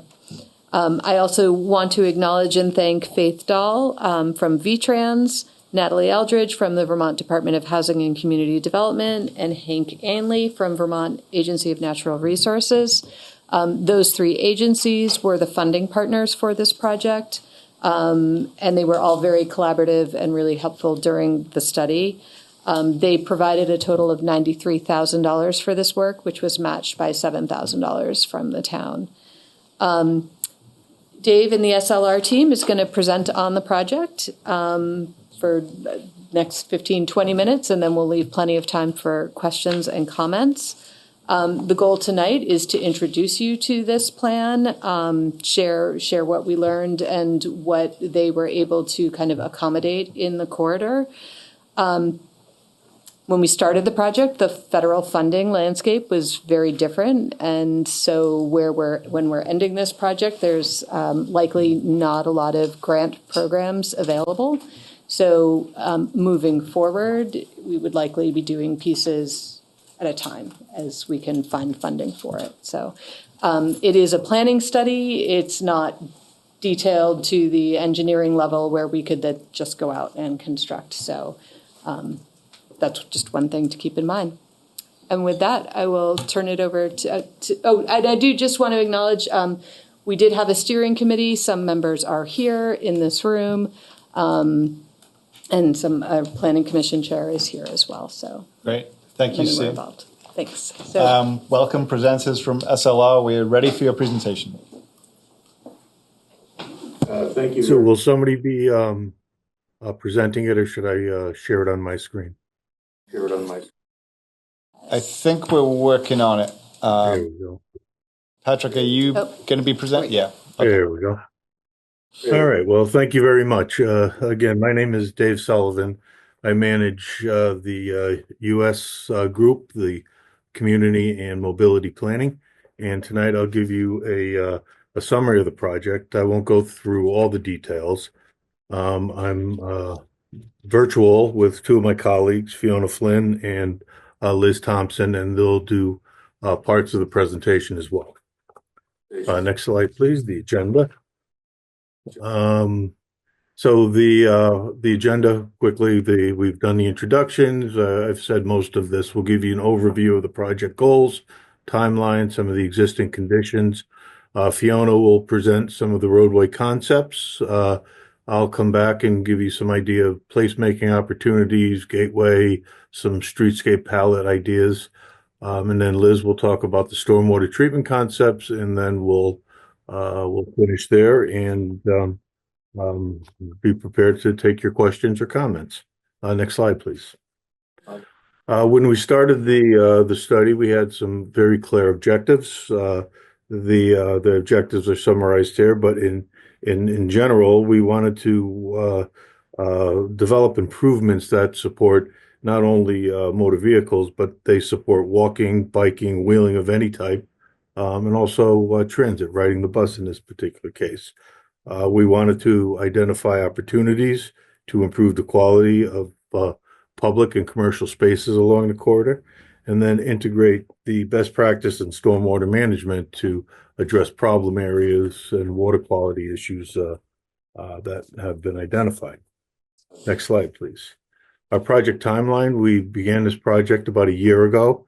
We got started in the spring of 2024. Through the spring and summer, we collected much of the existing conditions data. In June 24th, last summer, we had our first public meeting where we presented the existing conditions analysis. And then we went into work mode where we started developing a draft plan for the corridor and worked through the fall and into the early winter with that draft plan, presented that plan in another public forum in November, and then have finalized the plan over the rest of the winter months through the holidays in January. Currently, where that little bike is shown at the end of the final plan stage, and we'll talk at the end of what our next steps are. Next slide, please. Next slide, please. The previous studies, I won't go through all of these, but one of the early ones we looked at was the Brattleboro Walk Bike Action Plan. We were involved in developing that plan, and this actually had this project came out of that plan, which was to drill down a little bit more in specific corridors, of which this was one.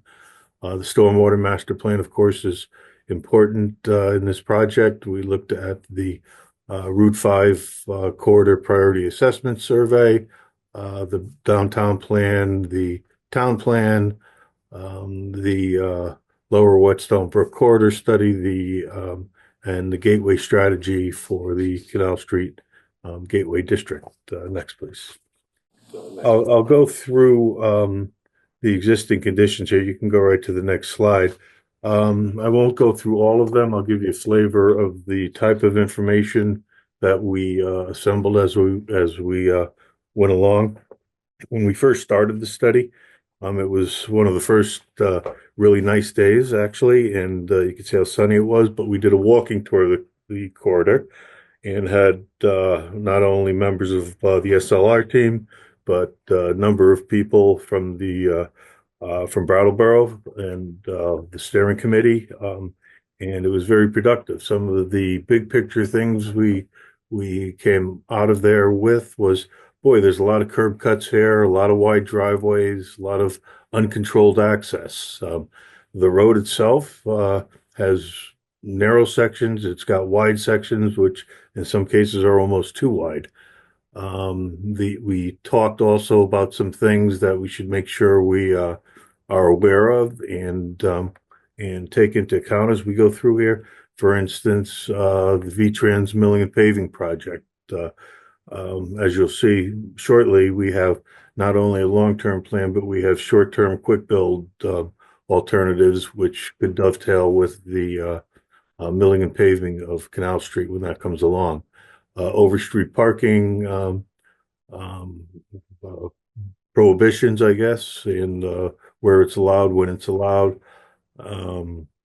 We talked about the possibility that, you know, the same right-of-way can be used for different purposes. There may be opportunities for bike facilities at the expense of some parking and vice versa.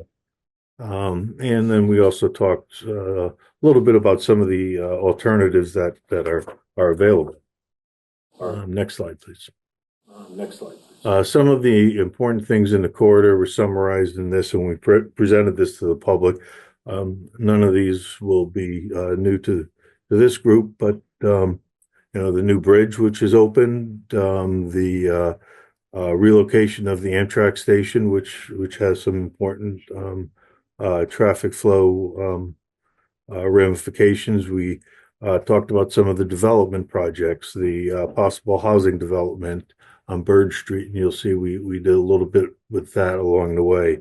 We talked about the town-owned parcels and that have some special significance. For instance, the Kettle Pond area, which you'll see in our stormwater, is a key area that was focused on.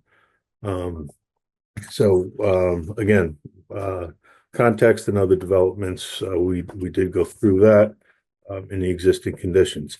The next slide, please. The next slide, please. I took some of the slides from the first presentation and just kind of shrunk them down so as not to dwell on any one of them. But the type of things we looked at were sidewalk conditions, what's the transit network, what are the bus routes, for example. We did a detailed dive on crash data in the corridor. We looked at the traffic volumes that were publicly available to us. We looked at where the crosswalks were and things like that, and other traffic control features of the corridor.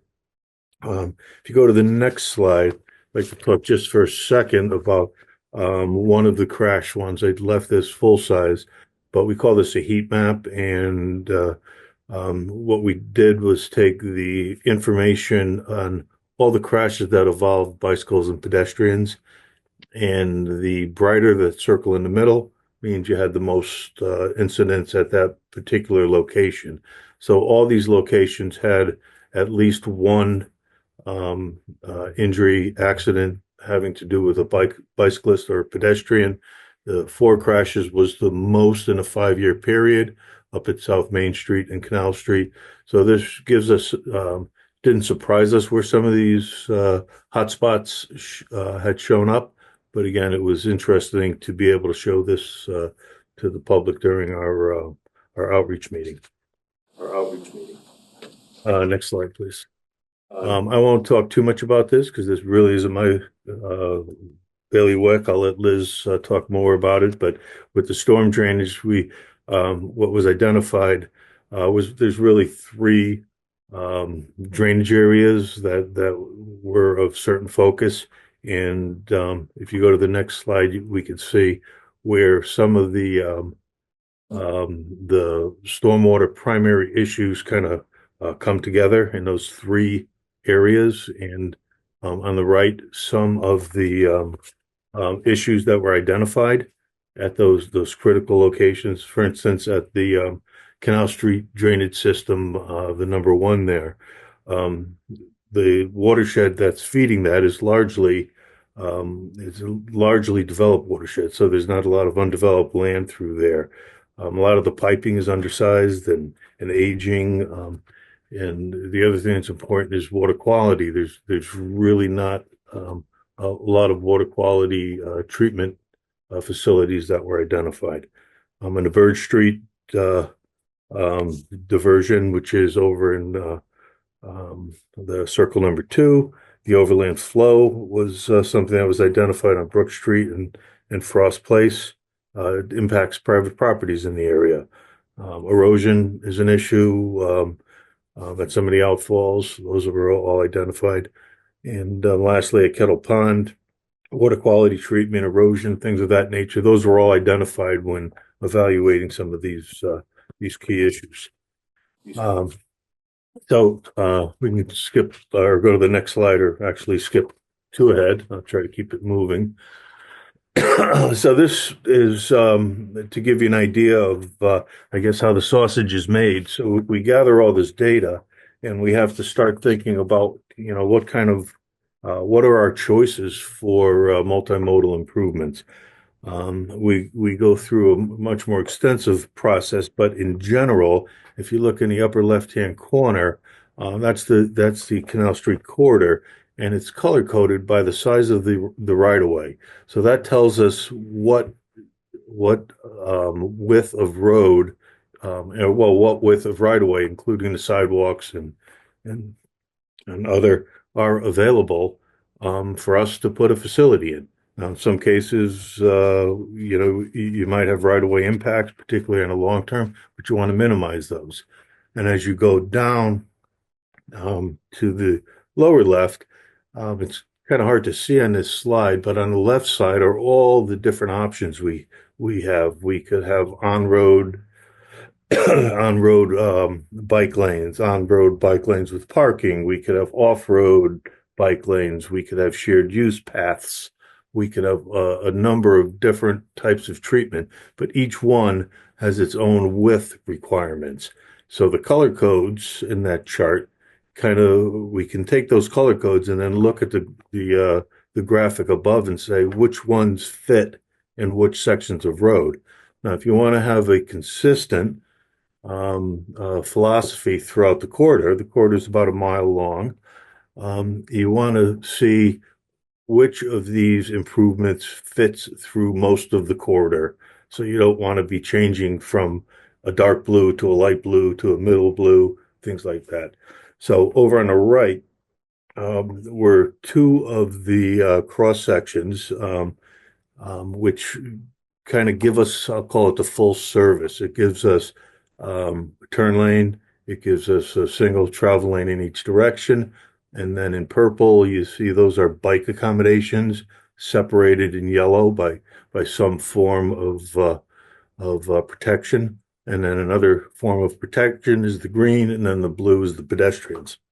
The difference between the top one and the bottom one is what we call a cycle track. On the bottom is a cycle track. So we take the 2 one-direction bike lanes and we put them together. And the reason we do that is twofold. It gives us a little more flexibility in design because we could kind of limit most of the disruption to one side of the road or the other. There's disruption on both sides typically, but it would be less on the side where you're not putting the cycle track.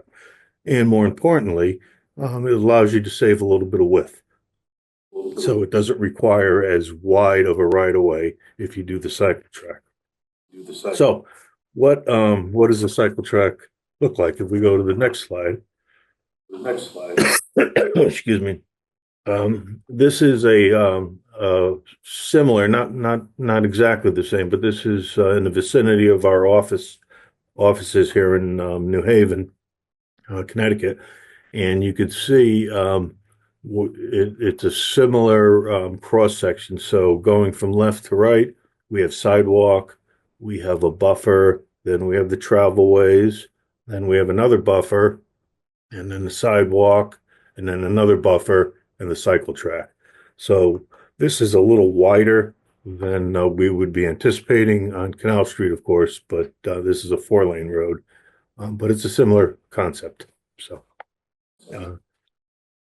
some of the other treatments, some of the other treatments we're looking at and will be interspersed include things like stamped concrete crosswalks. They don't necessarily have to be stamped concrete, but the important thing is their high visibility so that they're less likely to fade after some plowing and salt get on and around them over the winters. Going clockwise, pedestrian refuge islands. The advantage of those is pedestrians only have to cross half the road at a time. It gives them a safety area in between. Curb extensions, the same principle. We're trying to reduce the length that the pedestrian has to cross, keep them out of the road for as long as possible. And then a raised crosswalk. Not sure if we ended up with any of these, but the intention here, and it could be on any of these crosswalks, for example, but the idea here is more from the opposite vein to slow traffic because they work as a traffic calming device as well as a crosswalk accentuator. So the next thing here is the pedestrian crossings. You could have pedestrian crossings that are just the crosswalks with static signage.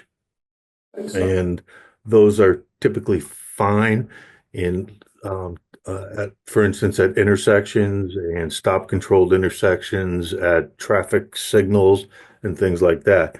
If you have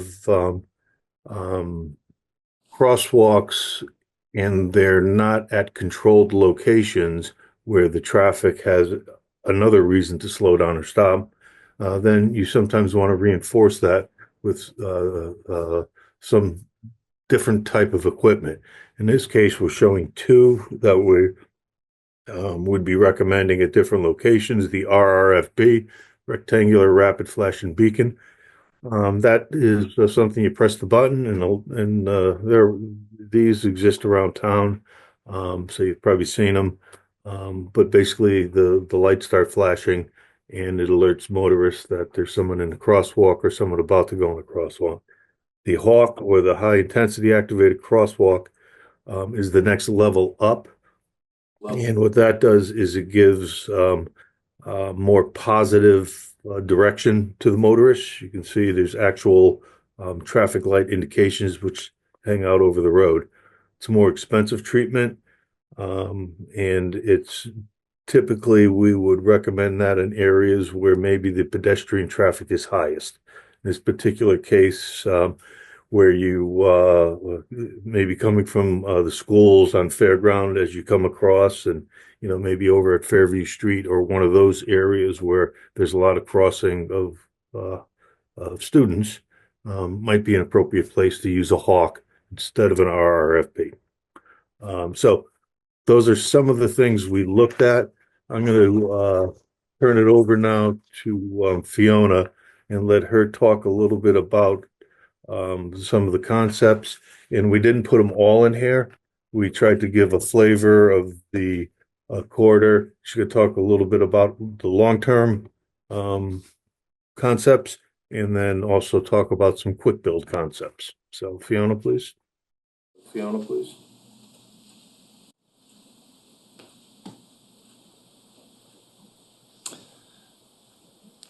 Fiona, you're welcome to join us if you can. Patrick, how are we doing on that?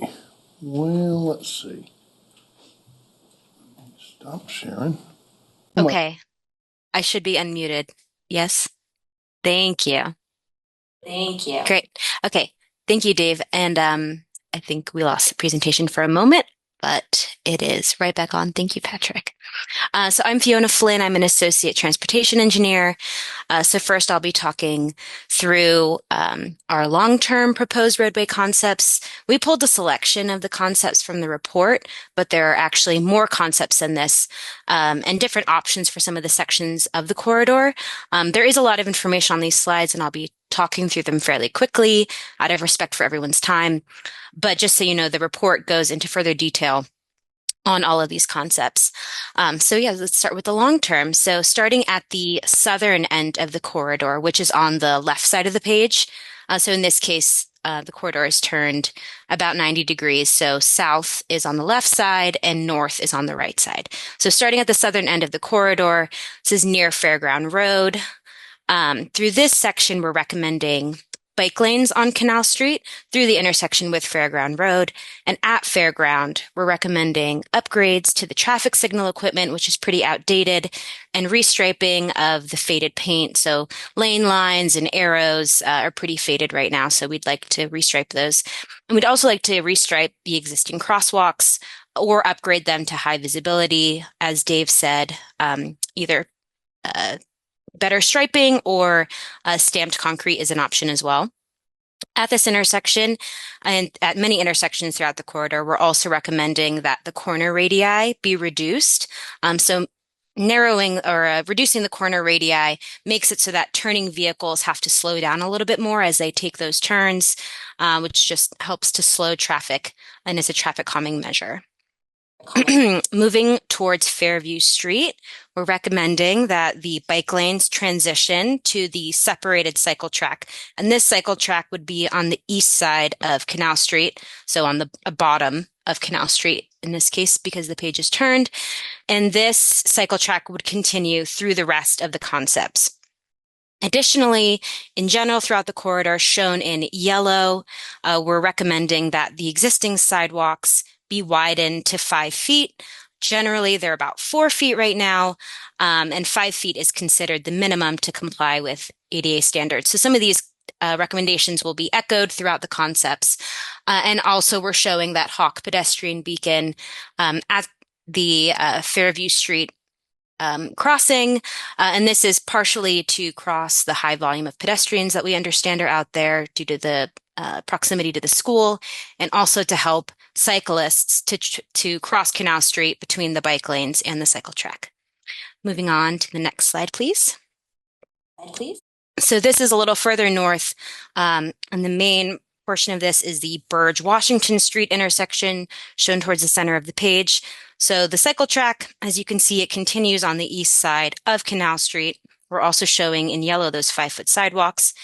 And in general, again, reduced corner radii at the intersections and adding in any missing crosswalks at side streets. At both Burge, Washington, and on the left side of the page, Maple Pine, we are recommending that stop signs be added on Canal Street, which would convert those intersections to always stop, particularly at Maple Pine. There's pretty steep grade on Canal Street. And so there's people fly through that intersection. So we'd like to slow them down and even stop them in this case. This section of Canal Street also has several of those driveways with extremely wide driveway aprons and excessive curb cuts. So we're recommending, particularly in this location, some driveway access management through new curbing to either narrow those driveways or, in some cases, remove the curb cuts where they're not necessary. Moving further north on the corridor. So this is showing the Elm Street intersection. This intersection has a somewhat awkward layout right now, so we're recommending that Canal Street be slightly realigned to tee it up a little better with Canal, and also adding in some curbing to separate the Elm Street approach from the parking area at the Quarter Market, which is shown there's number 4 on the graphic that shows that.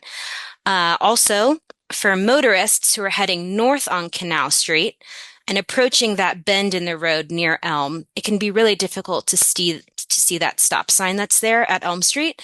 So we're recommending some advanced warning signage that says stop ahead, and potentially even an overhead flashing beacon at the intersection, which would warn the approaching motorists. It'd flash red for all approaches to let people know ahead of time, hey, like there's a stop sign coming up, you need to slow down. Near this intersection also is the only bus shelter in the corridor, and there are several bus routes that pass through this intersection. So we're recommending an additional bus shelter be considered on the east side of Canal Street. And those are shown in the little red rectangles on the graphic. Lastly, sorry, could you go back one more? I have one more thing on that, and then we'll keep going. The addition of the cycle track would impact some of the existing on-street parking that's present just north of Elm and Clark Street, so towards the right side of the page. Because of that, excuse me, we're proposing to add that parking back in along that section of Canal Street by widening into the town-owned parcel that's on the west side of Canal Street. Okay, done with that one. This is the last section of the corridor. So this is between Clark Street and Malfunction Junction at Main Bridge and Vernon. So on the left side of the page, starting at Clark Street, there are actually two options. In option A, the cycle track, which has been on the east side of the street throughout the corridor, would end at Clark Street, and that would be where the bike facilities end for the corridor. The benefit of this is that it would allow us to preserve some of the on-street parking that's currently between Clark Street and South Main Street, which you can see we've striped in.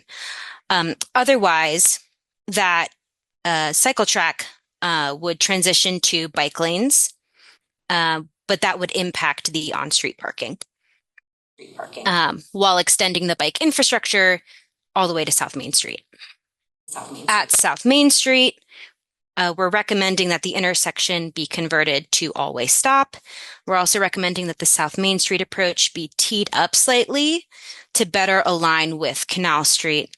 And we're also adding additional crosswalks at this intersection on Canal Street now that it is a stop-controlled intersection. And lastly, Malfunction Junction, one more, at the intersection at Main, Bridge, and Vernon. This is a candidate for a painted intersection, or if today the pedestrian phase is exclusive, so all the pedestrian signals go on at once and everyone just sort of scrambles. This could be an option to install diagonal crosswalks to shorten some of those crossing distances for people. And the last piece is that we're recommending that the sidewalk connection be extended to connect to the Brattleboro Amtrak station at the end of Bridge Street near Depot Street. Okay. So now we're going to talk through the quick build concepts. These concepts require more minor changes to the existing infrastructure and are in general quicker and cheaper to implement than the long-term recommendations that we just showed. And some of these are similar to what we are recommending in the long term. So I might repeat myself a little bit. So starting again at the southern end of the corridor, we're going to start with the graphic on the top of the screen. So near Fairground Road, at the intersection with Fairground Road, we're recommending that traffic signal equipment be upgraded as it's pretty outdated. We're also showing upgrades to several of the crosswalks. As we said, there's an opportunity to install potentially textured or imprinted crosswalks to further delineate the pedestrian crossings for any approaching motorists. And this recommendation is made throughout the corridor. So that's what those sort of dark red lines are. Those are the crossings throughout the corridor, and in general, textured crosswalks could be installed at any of these locations. Another corridor-wide recommendation is either upgrading or replacing the existing sidewalk. There's actually sidewalk on both sides of Canal Street through the entire corridor, but there are several locations where that sidewalk is cracked or in disrepair and presents a sort of uncomfortable environment for pedestrians. So those areas are shown in the light red dashes, and those would be areas where the sidewalk should be replaced altogether. In blue are those sections of sidewalk where the sidewalk is in fair condition, but they're less than the 5-foot minimum that's generally recommended. So these locations in blue are not necessarily a priority to be replaced, but they should be widened to 5 feet minimum if possible. as Dave said, we're also recommending throughout the corridor that when Canal Street is repaved by VTrans, which I believe it's slotted for in the next year or two, that the lane widths on Canal Street be minimized where possible in order to maximize the shoulders on the road. And the shoulders are not a formal bicycle facility, but they can be and often are utilized by cyclists. So by maximizing that shoulder, we give the cyclists a little bit more breathing room as they travel along the corridor. We're also showing potentially in the short term at Fairview Street and RRFB. As we understand, there's, again, a high volume of pedestrians there, so we'd like to draw more attention to crossing pedestrians at that location. On the bottom half of the slide, we're continuing through the corridor. We show various locations for upgrading the sidewalks and the crosswalks. And on the right side of the page, at the intersection with Maple Street and Pine Street, we recommend that that intersection be converted to always stop, which would also allow crosswalks to be added across both of the Canal Street approaches. And as part of that, we're also recommending curb extensions, which again shorten the crossing distance for any pedestrians. Next. Next slide, please. So again, top of the page, you can see Maple Street and Pine Street on the left side. So as we move towards Burge, Washington, there's some areas where we're recommending the sidewalk be upgraded. And at Burge, Washington, we're recommending that that intersection also be converted to always stop. The crosswalks and ramps should be realigned to shorten some of those crossing distances. And we're also recommending that the left turn lane from Canal Street onto Washington Street be removed. There's fairly low volumes out there, and that turn lane can be replaced with a pedestrian refuge island, which again allows pedestrians to cross the street in 2 phases rather than crossing the entire leg at once. We also have areas where we're recommending to stripe some of the existing on-street parking spaces to better delineate where those areas that people are permitted to park on-street. Concept 4 is on the bottom of the screen. So this is moving north on the corridor towards Elm Street. At Elm Street, we're recommending a curbed island, again, to separate the Elm Street approach from that parking lot of the corner market. We also show curb extensions at that intersection, as well as the intersection at Clark Street. And again, those help to shorten the crossing distance for pedestrians. And as you move north, we also have locations where we're recommending on-street parking spaces be formally striped in to indicate where people are permitted to park on street. And next slide, please. This is the last of the quick build concepts. So again, we're showing those sections of sidewalk that should be upgraded or replaced. We're showing those potential crosswalk upgrades. And we're again showing the area along Canal Street where the on-street parking should be striped in to clearly delineate those areas where people can park. At the intersection with South Main Street, which is towards the center of the page, that intersection we're recommending to be converted to always stop. Also, there is a left turn lane currently from Canal Street onto South Main. We're recommending to replace that with a center median, which would be a pedestrian refuge island as well. And we'd also recommend some curb extensions on South Main Street to tee up that approach with Canal. And lastly, at Malfunction Junction, the traffic patterns have changed here. So we are still recommending again that that right turn lane from Bridge Street onto Main Street be removed, which would allow the center line and the road to be shifted slightly up, which would be to the west. And this would allow room for a sidewalk connection to be added on the east side of Bridge Street, which would connect the existing sidewalk in the area to the Amtrak station off Depot Street. And that's everything I got. Great, thank you. Thanks, Fiona. The quick build, it's important to understand why we... One of the main things is all those improvements are lower cost.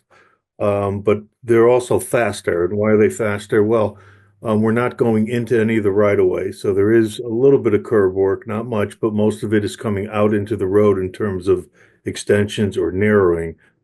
So when you're not doing a lot of widening and things of that nature, it also minimizes the need for survey to some extent, minimizes engineering costs. And in all of those concepts, the right-of-way impacts are essentially nil. So they're projects that could be picked over and implemented fairly easily and fairly quickly and fairly um, efficiently from a capital standpoint. So the long-term improvements we took and we said, well, these are not just transportation planning concepts, but that we also wanted to show what could happen with it and did some streetscape and some other things. One of the concepts that's in the report that Fiona didn't go over at the intersection with Fairground Road was a roundabout. And we looked at that, and ultimately the recommended plan is not the roundabout, but it was something considered. But this shows how we would utilize the right of way in the vicinity. There's obviously impacts to parking lots when you're doing something like this, so you want to make sure you keep the properties on all four corners whole. So this gives you a taste of how this might be landscaped and streetscaped. If you go to the next one, we took a look at from a perspective view what it might look like as you come into town. This is essentially the same geometry that we just saw in plan view, but you could see the types of things that you could do not only with plantings, but in the middle there is a gateway sign welcoming you to Brattleboro with the vertical sign in the middle of the roundabout. So that gives you a flavor of some of the things in particular that could be considered. If we go to the next one, this is over at Bird Street. There was that's the corner, the northwest corner. And we took a crack at what a redevelopment of residential might look like here. And this shows a plan view of not only the residential development and what the site might look like, but how it would relate to the streetscape and the improvements out on Canal Street. So you can see that a palette could be developed and basically a palette throughout Canal Street could be carried through in all the improvements. And if we go to the next slide, there's a whole board full of opportunities for how you might treat the crosswalks, how you might treat sidewalks, what the lighting might look like, some of the street furniture options, things like that. So that was all part of the study. So now we'll go into stormwater, and I'll let Liz take over from here. Liz, please. Thank you. Thank you. All right, moving into stormwater. First, what I have for View you map of the is entire corridor. This is here to point out that in addition to looking at Canal Street, we also identified some treatment features that could be installed around the kettle pond to improve the water quality there.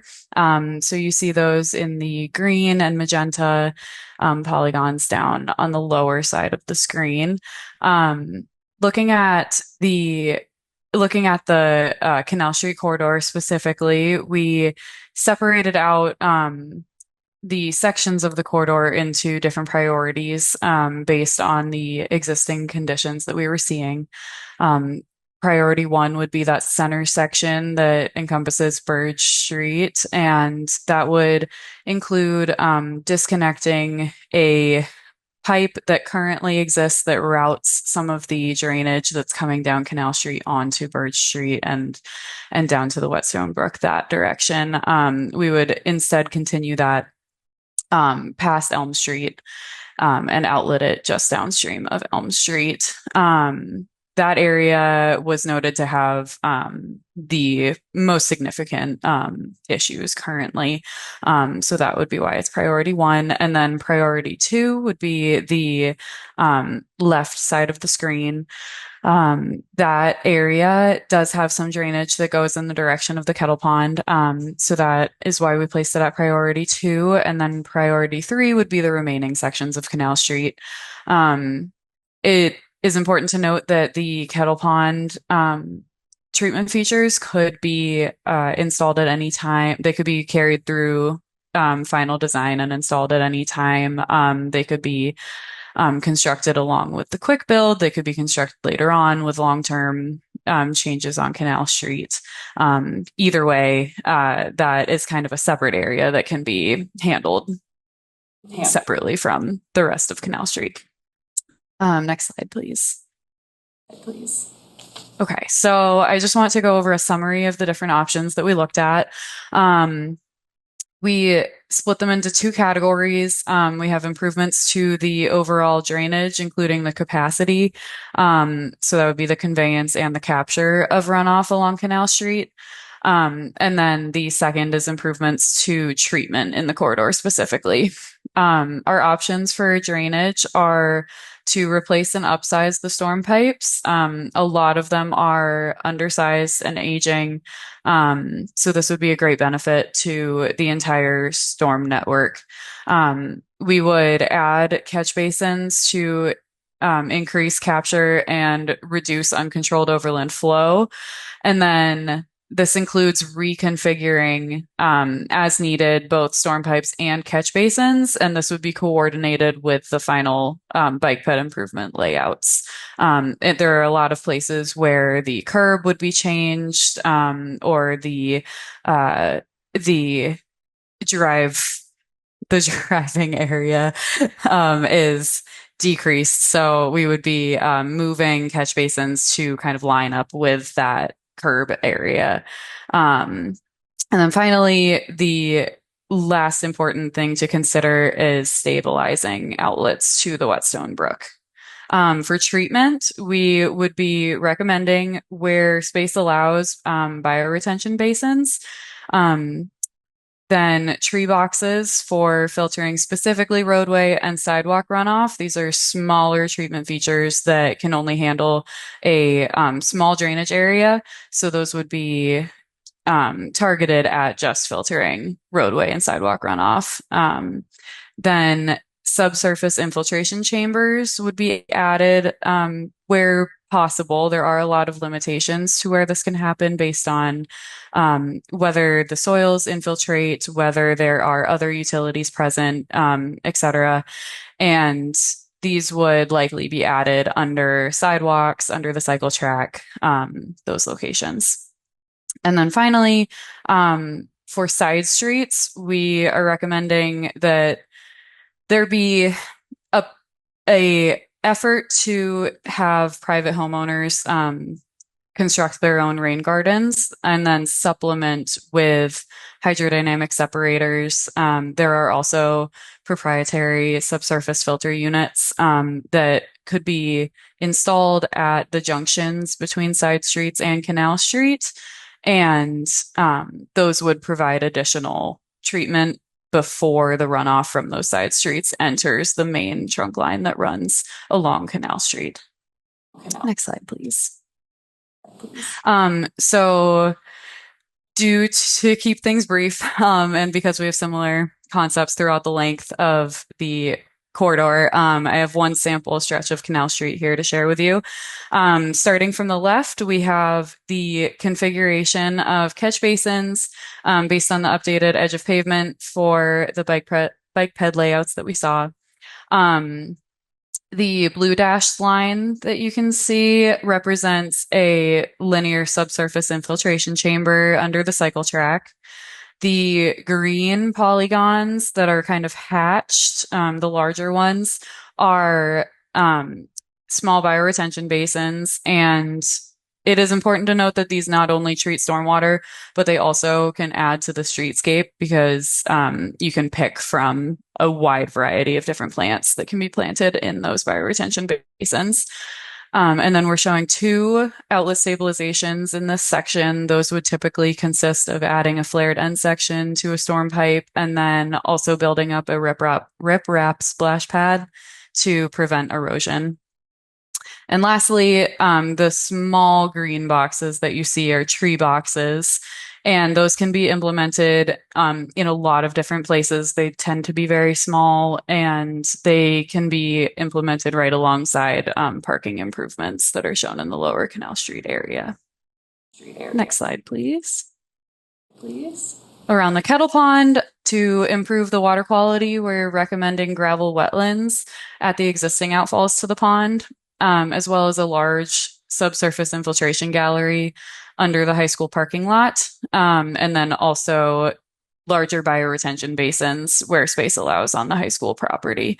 One example of the gravel wetland design is shown here.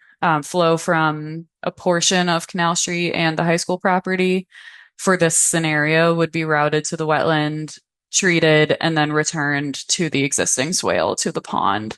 Those existing swales would likely need to be stabilized as well to ensure that no future erosion happens. And then an emergency overflow or spillway is shown that is provided to pass the larger storm events. And that is all for me. Passing it back to you, Dave. Thank you. I won't spend too much time on this. But we also have, in the last chapter of the report, we've identified a way to get these things implemented, and how do we look at costs. One option is to do a cost estimate for the entire corridor, which didn't seem reasonable. So instead, we developed a program where you could either identify funding and match an improvement to it, or identify an improvement and match funding to it by picking and choosing a series of unit costs. In this particular case, we picked a section of the road at Pine and Maple and said, okay, what's a short-term improvement we could do here? We pulled off the unit costs, came up with an estimate, and then you can go back into the various funding sources and see how you get it done. So with that being said, I'll stop now. Our next step is to await comments. We have the draft report that's circulating. Once we finalize that staff report, we'll also at the same time finalize the story map. We've developed a story map to follow this project from start to finish, and then that's it. So sorry we went on longer than I anticipated. Sorry, so I misjudged. Thank you, guys. Thanks to Dave, Fiona, and Liz for that presentation. It's a lot of work, and it's hard to, compress all of that work into a pretty short amount of time to talk about it. I think that the board's going to have a lot of questions. I imagine the public will too. I want to be mindful of time, and so I'd like to see if we can get this kind of squared away to someplace by about 9 o'clock. Elizabeth. Thank you, Daniel. I just want to thank you all for this report. It's extremely comprehensive and interesting, and I appreciate each of your areas of expertise and bringing it all together. And I thank you, our own staff. Thank you. I have really 2 comments. The first is, Sue, I would hope that you would make this report available. I know Isaac is here, but our other 2 newly elected select board members would need to see this, and I think it's going to take several reviews for us to get it all into our heads with all this detail. But the other thing I was wondering about is with this whole quick build scenario, and I know there's a plan for going forward, but would a phased implementation plan that kind of segregated out the projects by who would be more likely to fund it? For example, if there's like stormwater flood protection grants, and then if there's just DOT grants or VTRAN grants, that we can focus each quick build project to where we're more likely to get funding. Is that on your horizon?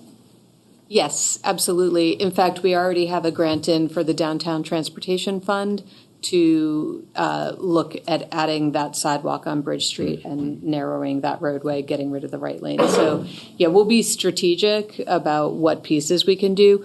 The idea of the quick build, too, is that hopefully that with the state paving project coming through, things that are just line striping or signage can get installed with that. So it's been great having V-Trans as a partner.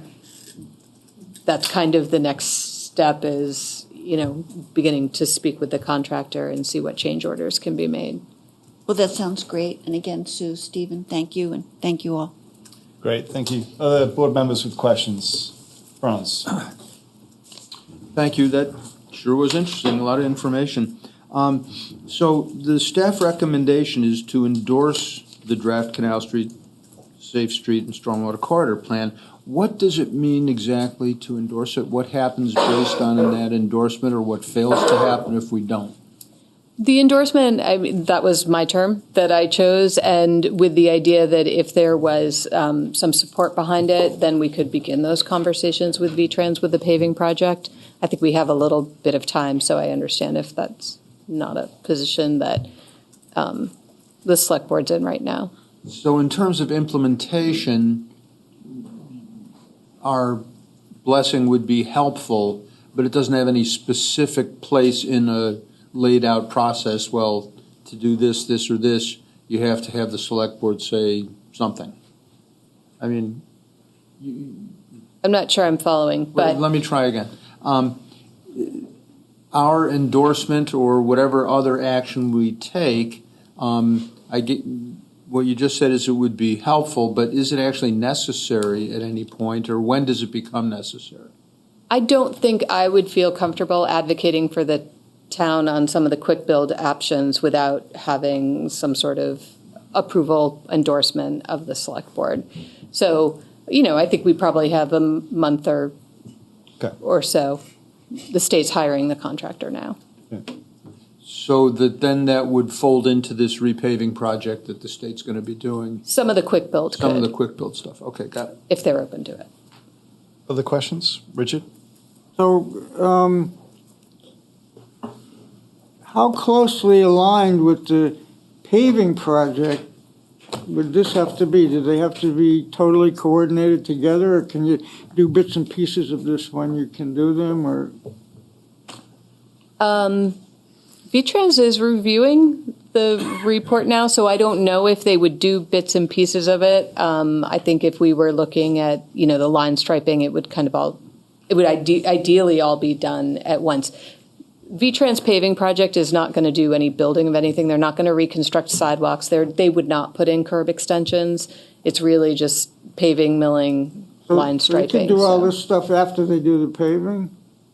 No, they would do it beforehand. So, for example, in the area of Bird Street, where they're recommending getting rid of that left turn lane, they could stripe it so that maybe it's gone, and maybe they could paint in, rather than building a pedestrian refuge, maybe they could paint that area. So those are the things that maybe could happen. Maybe they would install four-way stop signs. Mm-hmm. So would we have to make all those curb changes before the paving? No. No? No. Okay. Those would be longer terms, curb extensions and that kind of thing. Other board members? Okay. Franz's question about sort of endorsing, I appreciate you saying that that's kind of your term for it. I'm sort of hesitant to kind of fully sign on to supporting this plan because there's so much there. I think the presentation, in some ways was brief, right? There's further consideration needed here because quite a lot of the changes are substantial changes, And so the shorter term things that we can do, certainly line striping, that's pretty, low impact, I would say. But I'm also, chastened a little bit by our experience on Western Avenue where we had a kind of a pretty unusual design that we implemented. And, we haven't had a lot of feedback that's been that positive about that, I would say. At least I haven't. Fair enough. Yeah, thank you. April 1st, maybe it'll be back before the select board. Perhaps, and I'll And you won't- look to hear you'll be what in they the get up audience. to. Yeah. So like things like the cycle track down just one side of Canal Street, I want to have safer places for bicyclists in our town. I'd love there to be protection between the bike lane and the roadway. Is the cycle track one of the things that could be implemented with the repaving? No. Okay.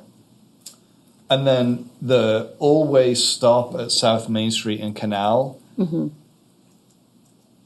I mean, I go down that intersection every single day, and it is, we saw earlier in the crash data that there were 4 pedestrian, injuries at that site. It's a really difficult intersection. When I was on the traffic safety committee a couple of years ago, we were wrestling with it. I know you've wrestled with it since then. And so I'd want there to be like a little longer consideration of changes like that with more community input as well. I know that there was a community process around this, but sometimes what happens in these projects, right, is that like you get a small number of people that are kind of aware of them and engage, and then we go ahead and do something, and then we hear about it afterwards. And so if we're going to be making kind of larger changes, I'd like there to be a little more opportunity for community input.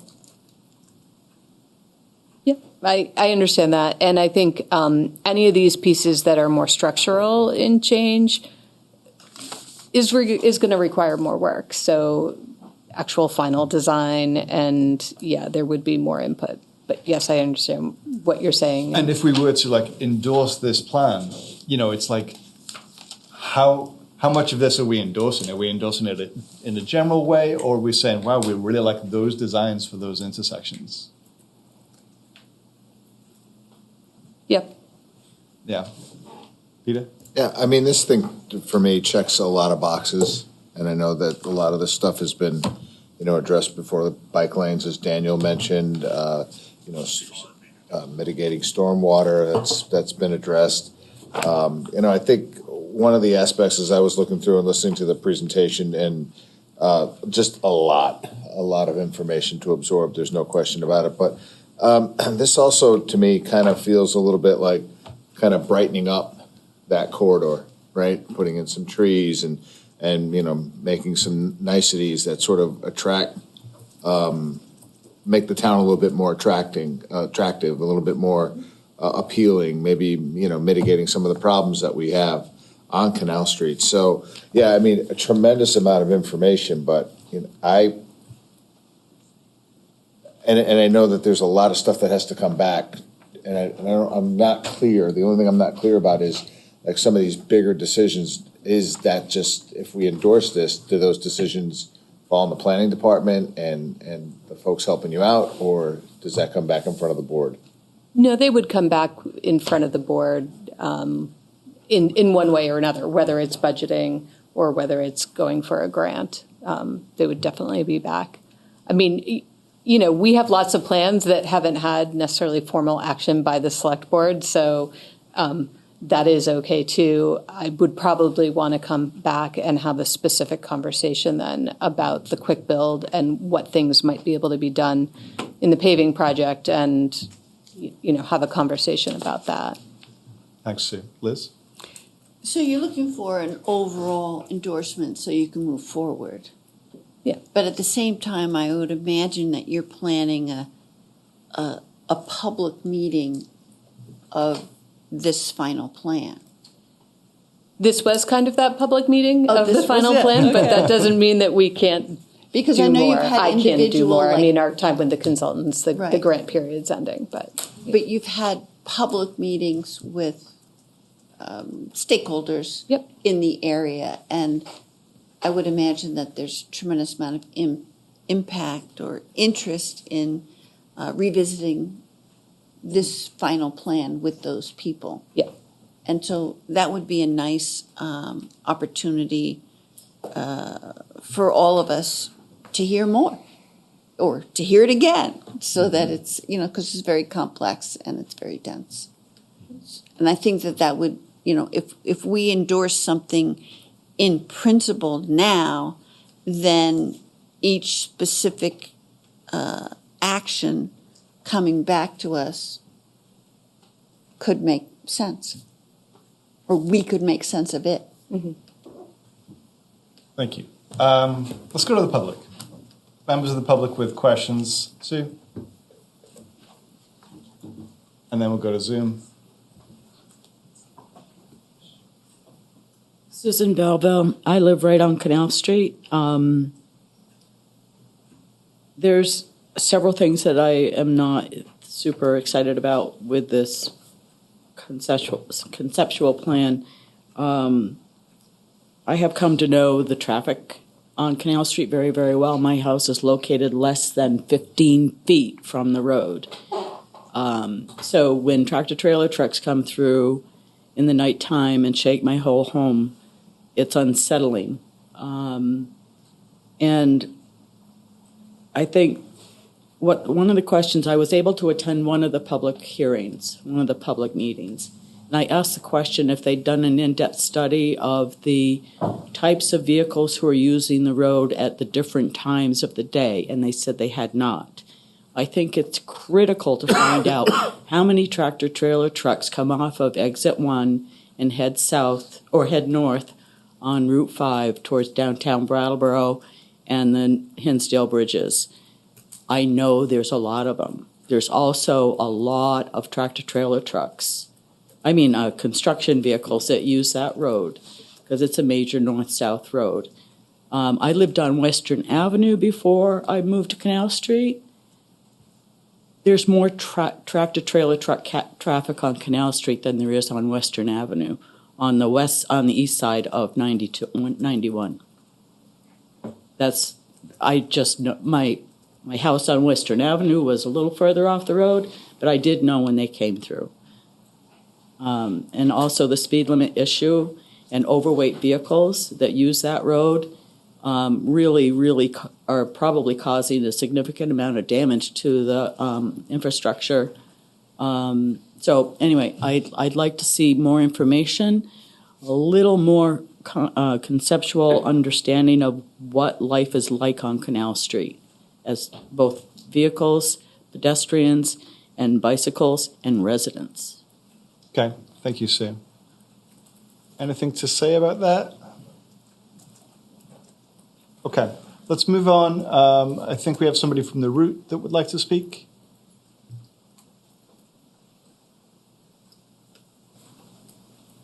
I don't know if you can see me. Hey, it's Sheila. Sheila Linton, Brattleboro resident. I had a few comments. First of all, that was an amazing presentation, like absolutely amazing. And wow, whoa. And Daniel, I thought it was really funny because not everybody wants to nerd out at 8:30 at night, but and almost 9 o'clock now. So, but those of us who do, this is exciting. So for those of you who don't know, I'm born and raised here, and that's my hood. And so I grew up there. So like other residents of that area, we should definitely take their lead. And my suggestion is that I hope this isn't the final public meeting. I think that you should meet, do a specific invite to the business owners and residents of that community and hold a meeting in that community of those people because they know best of what goes on there. And the reason why I say that is because I lived there for a very long time. And I had a question around that was about historically, during any of your studies, did you look at anything historically that might have been in place or not in place in the areas that you looked at? So for example, there used to be a little, I don't know if I'm getting the terms right, but there used to be a little island thing in the middle of South Main back in the day. And because of the tractor trailer trucks, as the person before me spoke about, they had to take that out because there were so many accidents. And so I 100% agree with the truck issue that makes a huge difference and is a good amount of the accidents that also happen. I would really like to, people to just, there's been some people here for a long time, and I might want to nerd out with you all on this. The other thing I wanted to say was about ADA or accessibility. Accessibility not only for people who might be in wheelchairs, for people who have limited mobility and or with strollers, et cetera, et cetera. You know, a lot of our that area is one of the most highly populated youth pedestrian area because of the schools and what goes on there. And so I'm interested and concerned and would like to make that really more accessible, physically accessible for a lot of sectors of our community. And the last thing I wanted to say was, did you think about the residents in terms of parking? And what I want to specifically get at with this is like, there is very limited personal parking on Canal Street. And a lot of people who may live on Canal Street, some of them live in public housing and don't have any parking. Some of them live are low income people who have vehicles and don't have any parking. And then we have the winter ban, et cetera, et cetera. I I'm really for pedestrian, bike lanes, all of these things. And I'm really for making sure people, especially people with different abilities, people with small children and elder, so many segments of the population have the ability to access their vehicles. Right now, my understanding is so many people have gotten booted on that street. And so many people have to, if they can afford, to pay for parking in the garage, even though the co-op is literally their land. Well, they live above the co-op and they live in housing and they don't even get a parking space. And I know somebody who used to live in that housing, who was handicapped, who fortunately worked out a deal over at the Abbott building to park her car there. But that doesn't always work out. And that was only one slot they had. So what I'm getting at is I was really upset when we put the parking meters there because it disadvantageously affects people who are residents in that area, which is typically more low income people. And I'm concerned about where are these people going to park? And are we going to be thinking about that within the conversation or work out a deal with the co-op, at least to be able to park overnight or something or create parking? I'm concerned. I'm concerned. Thanks, Sheila. Comments or reactions to any of that? Yeah, a couple of them. So first of all, I'd be happy to geek out with you about this study at any time. And actually, for the entire public, we have large boards of these concepts that we can pull up in the office and, walk through it. Regarding ADA and accessibility, there was definitely a lot of consideration given to that. I did some walks with Families First and learned a lot about their needs. We had a lot of traffic safety complaints about people feeling unsafe crossing when they're pushing strollers or wheeling in chairs and stuff. So there was a lot of consideration given to that. Regarding parking, we didn't delve into looking for off-street parking solutions. I was actually surprised at how much, and maybe Dave, you can speak to this. If not, we can dig into it some more about how much on-street parking actually was maintained and still able to accommodate the other suggestions of the plan. And I know there was a third one, and I'm sorry, Sheila, I don't remember what that was. Thank you. Dave, any parking thoughts? There was some areas where parking was had to be sacrificed, but we did try to replace it where we could. One of the plans Fiona went through showed how we could add it on the west side by doing a little bit of widening into the town property. So we were aware of trying to do that as best we could. When we got down near South Main Street, we had two concepts, and frankly, we decided we had to stop the cycle track at I believe it was Clark anyway. So did we want to have one block of bike lanes and have to sacrifice all that parking? And that's why we had the two concepts on that last section.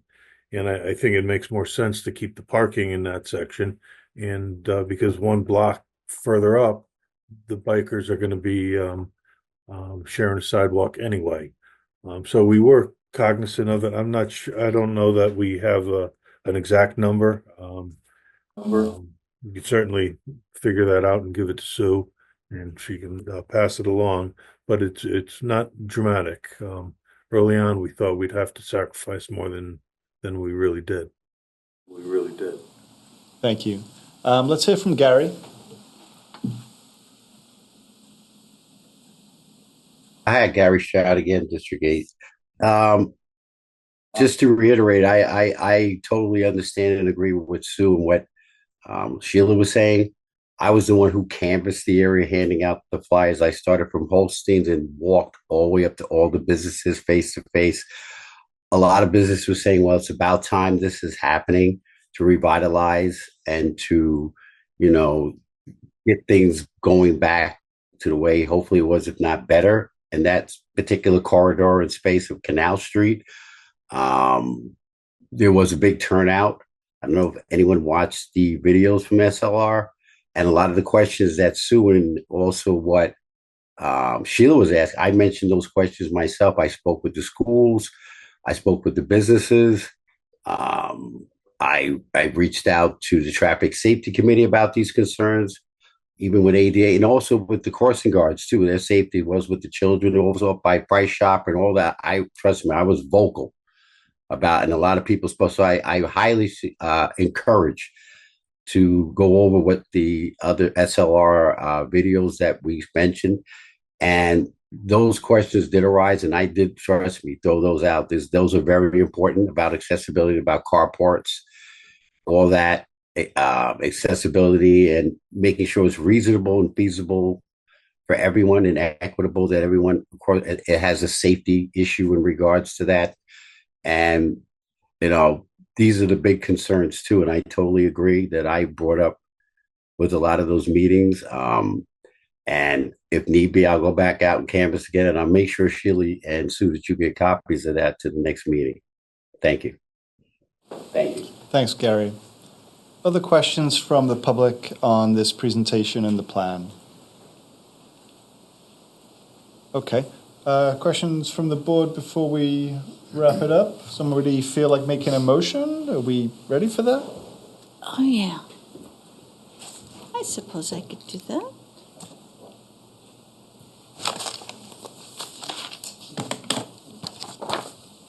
Liz? I move that we endorse the draft Canal Street Safe Street and Stormwater Corridor Plan. Okay, very good. Liz has made a motion to endorse the draft Canal Street, Safe Street, and Stormwater Corridor Plan. Any final discussion on that?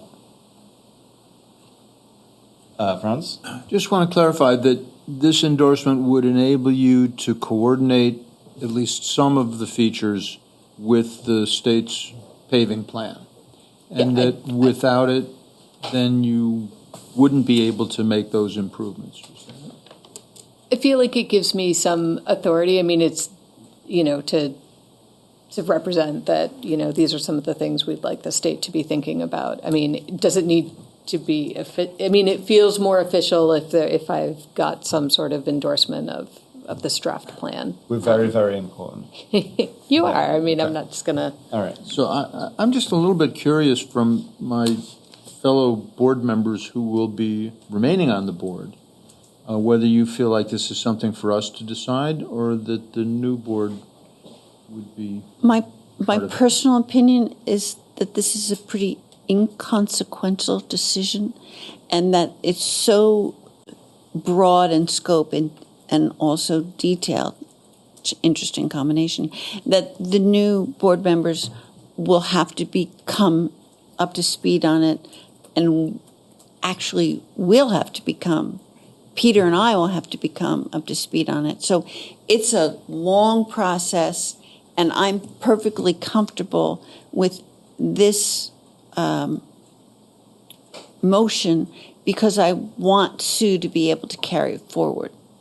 Okay. And I would just maybe an oversimplification, but this, by endorsing this, allows us to start that process, address some of the concerns and some of the things that we've heard here, some of the questions that we've had, and all we're doing is saying I mean, general, I mean, with a lot of information in there, but I liked a lot of what I saw, so I do want to see it come, you know, I would like to endorse this tonight. I would like to work on it with the new board members as rolling it out, and as Liz pointed out, it's just the start of a process. Okay.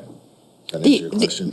The other thing I think that needs to be said is this is our last meeting, but we are still the current select board. So if we have a task before us, we should accomplish it. Yep, that's fair. But I do want to add one more thing. But with that.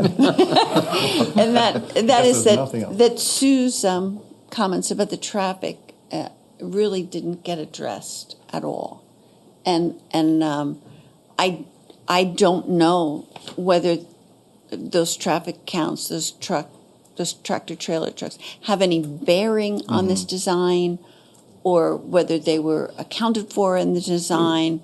But I think her question should be answered. Okay. We'll get back to you. Oh, Dave? If I may. Thank you. So a similar question was brought up. I'm not sure which of the hearings, and I think what's important to realize, and Sue mentioned in the beginning, this is not an engineering plan.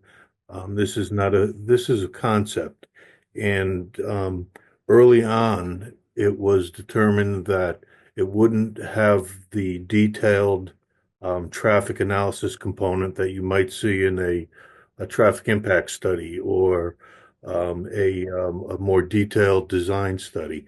So we collected the information that was available. We did have some idea of the traffic counts. We had daily counts. We had some intersection counts from some of the private development that's been going on. And we just didn't have enough information to quantify the trucks at every section of the road. Clearly, as these projects develop, the paving one is pretty straightforward. There's no analytical portion of that needs to be follow-up. But for instance, where always stop control, our recommendations include the fact that traffic counts and analysis of an always stop controlled intersection should be done to verify that that traffic control is appropriate at that location. So we are clear about that, and it's really a step beyond where this study would go to drill down on the number of trucks and things of that nature. Even exact speeds. We have some idea of speeds because we had speed data throughout the quarter, but we didn't collect our own independent speed data or traffic counts for this project. So I hope that. So I think the question before us right now is whether we want to endorse this. There's a motion that's been made. Are we ready for that question? Yes. Okay. So the motion is to endorse the draft Canal Street, Safe Street and Stormwater Corridor Plan. All those in favor, please raise your hand and say aye. Aye. Aye. Aye. That passes 5-0. I'm going to say we're going to take a break for 5 minutes. We will return at 9:17. So we're back. Thank you for that presentation. And we're going to move on now to the interim zoning bylaw amendment. Sue. Yes. So we're here to present a proposal from the Planning Commission for a interim zoning bylaw amendment, and I just add our Planning Commission Chair Tom Mozakowski is here. In brief, in 2023, the state made some changes to the planning and zoning statutes, and we recently became aware of 2 areas that we were not in conformance with. One, they were requiring that if a parcel of land is within a water and sewer area, kind of loosely defined, or undefined, I should say, and it allowed residential development, that it had to have a minimum density of 5 units per acre.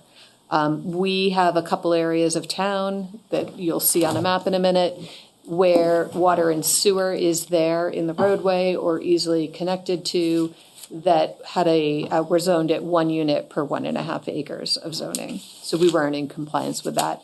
Additionally, these areas you had to allow for 3 or 4 unit, multi-unit residential buildings as a permitted use. We had them as conditional uses in these areas. So this all kind of precipitated by a request last summer from a property owner who wanted the Planning Commission to consider changing the zoning on their land to allow more dense housing. And that's when we were like, ooh, the legislature did some things last summer that clarified, and we were like, oh, well, actually, they do get that. They do get that density that they were looking for.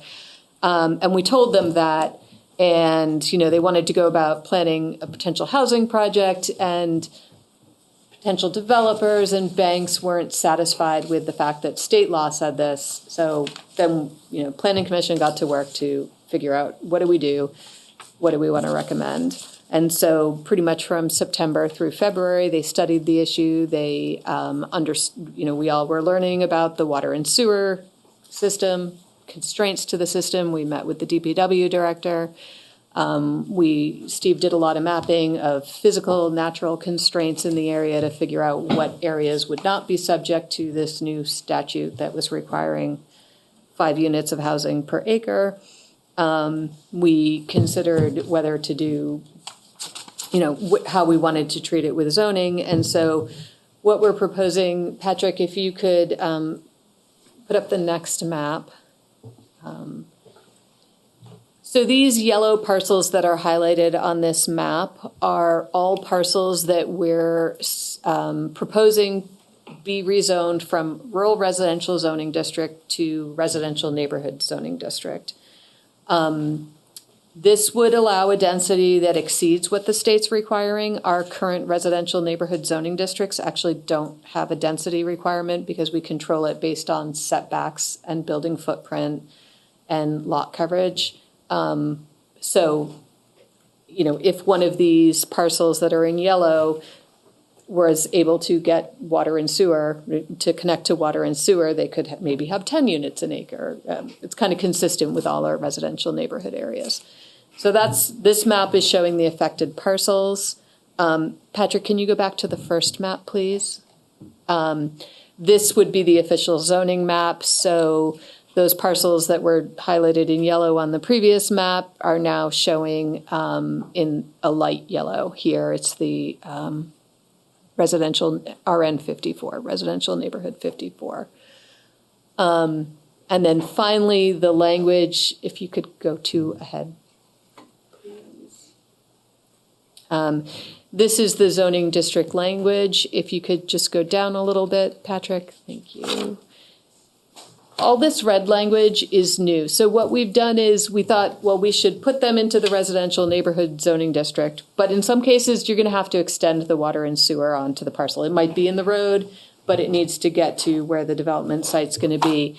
And what happens if they actually can't get it there because there's physical constraints or it's just too expensive and they don't want to pay for it? Well, then what would happen is they would go to the dimensional standards that are associated with our rural residential zoning district. So sounds complicated. We have to come into compliance with state statute. We're proposing to do it as an interim zoning regulation so that you can get so that a potential developer can have that kind of immediate assurance that the change has been made.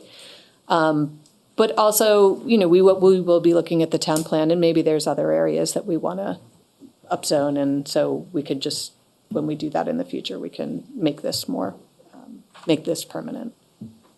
Great. Thank you, Sue. Coming into compliance with state law sounds like a pretty good idea. Can we get a motion to start this off? A motion. All right, then.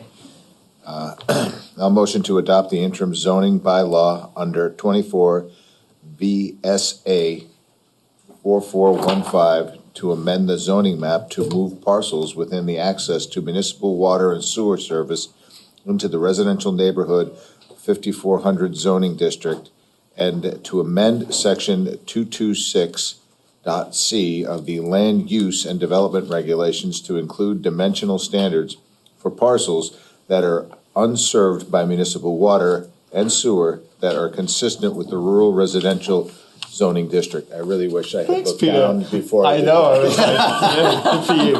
All right. Discussion on that motion. Liz? Thank you. It's always good to be in compliance with state law. And I just want to reiterate what the discussion when the legislature was here. Our legislators always say that our planning department does a wonderful job in having development regulations that encourage housing. And I think this is of that set. And I just wondered, did we miss our opportunity with that other builder, or are they? No. Very good. Thank you. All right. Okay. Other questions, comments, brief statements? Okay. Questions from the public? All right. I think Richard. No. Oh. No? No. Okay.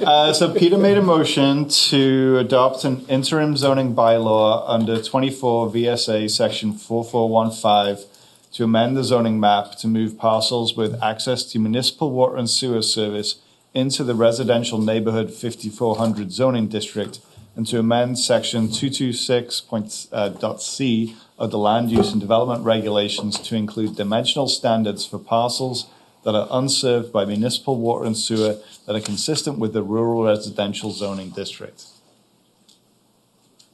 Further discussion, final discussion.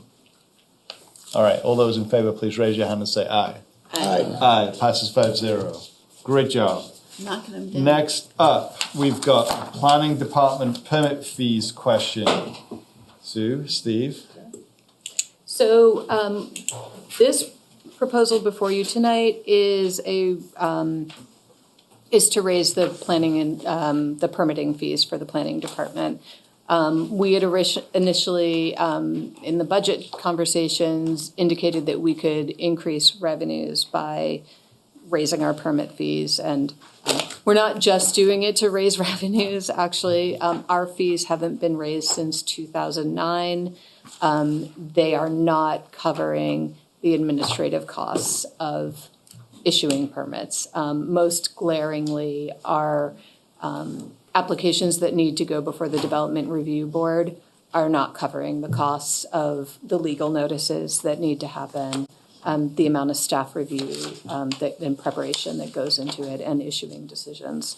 So this is woefully overdue. We had started looking at it in like 2018, 2019, and then COVID, and it's taken some time to get up to speed. All the fees are user-based, so really they're only being paid if somebody's doing a development. We've heard over the years that our fees are low, particularly on the commercial development side. A lot of people are surprised. Let's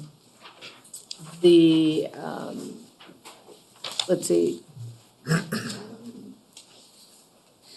We don't like having to raise fees. I think over the years we've actually done a lot to make it easier to get permits and to make it less expensive too. So whether it's participating in state designation programs that give large commercial or multi-unit residential breaks on some of the state permitting fees, particularly wastewater fees, and also Act 250 because we're in some of the state designation programs. There's some exemptions for Act 250, and that is a large reduction in costs that they might have to pay. We've also moved some very kind of typical accessory structures that a residence might have, like a shed. You no longer need a permit if it's under 100 square feet. We typically don't require permits for fences if they're in the appropriate location. So there are some easy things that we have exempted. We've also streamlined a lot of permitting. So where you previously would need to go to a public hearing, it can be done administratively. Things like a lot line adjustment can be reviewed by the zoning administrator and issued, and now you're not paying a hearing fee. So we have done that over the years. Some of the fees, I'll just point out some of the things that we're proposing here for the public. Zoning permits, basically, basically, most of the fees have been adjusted for 15-year inflation. So a lot of them end up doubling. So previously it was $40 for a zoning permit plus a $15 state fee. Now it'll be $80 plus the $15 state fee. So that's $95. The hearing fee, this was the big one because we just know we weren't covering our costs. That went from $50 to $200. Legal ads are really expensive. And a couple of years ago, the town instructed us to not only post in the Reformer, but also the Commons. So we're absorbing two costs right now. Improvement fees will double. So these are per square foot fees that are added on top of the base permit. So if you're building an 800 square foot home, you're going to pay the $80 for the permit and then 40 cents per square foot on that 800. So that's another $320 and the state recording fee. So building a new house of 800 square feet would be $415. We've also change of use fees have changed from 4 cents per square foot to 20 cents per square foot. So our fees are very friendly, like even with this change, if you're changing the use of an existing building. They're not very high. Signs, right now we're charging $30 for signs, and sometimes, a sign will come in with a package that has like 4 signs, and that's $30. So we're proposing $50 per sign. And then there's some other options. You could do a sign master plan, get the whole thing approved, and if you're a shopping center or Brooks House has a sign master plan, there's an avenue that way. There are kind of 2 new fees that we're proposing. A zoning compliance letter would be $25. These are formal letters that are issued by the zoning administrator. They require a little bit of research. There's certain businesses that the state license that requires zoning certification letters, like licensed car dealers and inspection stations, and I think even some of the licensed home child care. And then we're also proposing a $20 fee for applications that need to be reviewed by the design review committee. We do put staff time and staff review into that, so it's a pretty nominal fee. It doesn't necessarily cover an hour's worth of work, but we do research, we prepare materials for the design review committee. So those are the 2 new fees. And if you approve these fees, we would have them go into effect on April 15th. So it's a little bit of time to give people notification. Anybody that will be heard at the April DRB, they would not be subject to these fees. Okay. Thanks, Sue. Can I get a motion? I get a motion. Thanks. That one's easy. Yeah. Approve the revised zoning fee schedule as submitted. Okay. He's made a motion to approve the revised zoning fee schedule as submitted. Any discussion on that? Liz? Oh, first, I'd like to say I'm all for it. Have you compared, are they high enough, and have you compared it to other like-sized towns in Vermont? Yeah, I have compared it. We're not the lowest. These increases won't put us at the lowest. They don't put us at the highest either. I've seen in some towns, like a new residential, a single unit would be like $1,600. Burlington's zoning fees, I think, are like plain permit fees are in like the $150 range. Bennington's a lot lower, but the towns that have lower zoning fees also tend to have building code, and there's fees associated with that. So I think you'd easily get to where we are with the zoning permit. So you're comfortable with these numbers? Yep. Thank you. Thanks. Other comments, questions? All seems reasonable to me. Okay. I have to say when I looked at some of the increases, it was like, oof.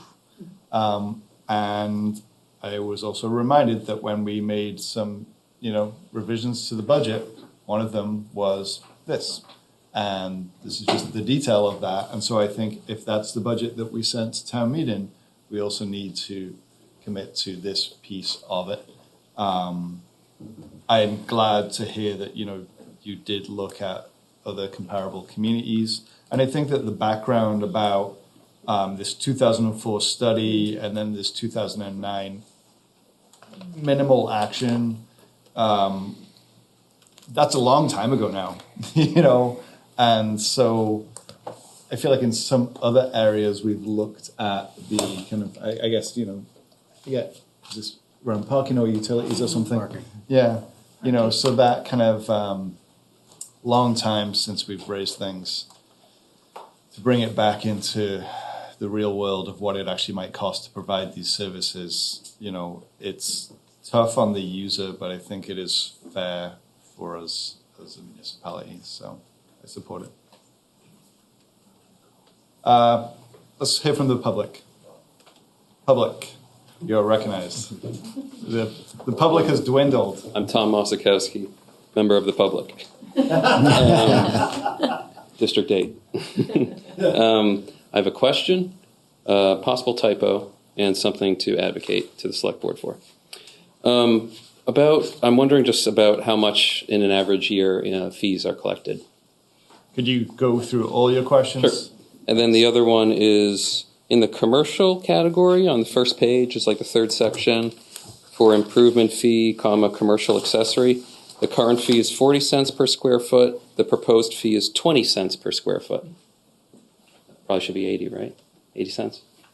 Oh, and then the thing to advocate for is, this is an idea I've had for a while. I've run it by some various people, and no one has seemed to say that it's outlandish. In the first section, the big category that's titled hearing fee, and has a bunch of types of hearings, and one of them is appeal of the zoning administrator's decision. I think that if an appeal of a zoning administrator's decision or action, which then goes to the development review board, if the development review board makes a decision that overturns or changes that decision, then the person who filed that hearing fee and paid that fee should get reimbursed. No way. So I've heard the opinion of one of 5 select board members, but I just think it's kind of the right thing to do. If someone, if they were penalized or found in violation of something by the zoning administrator, then that gets overturned, and they had to pay a fee as part of that process to get the opposite outcome, then the fee should be reimbursed. Okay, thanks, Tom. I invite you to consider that. Yep.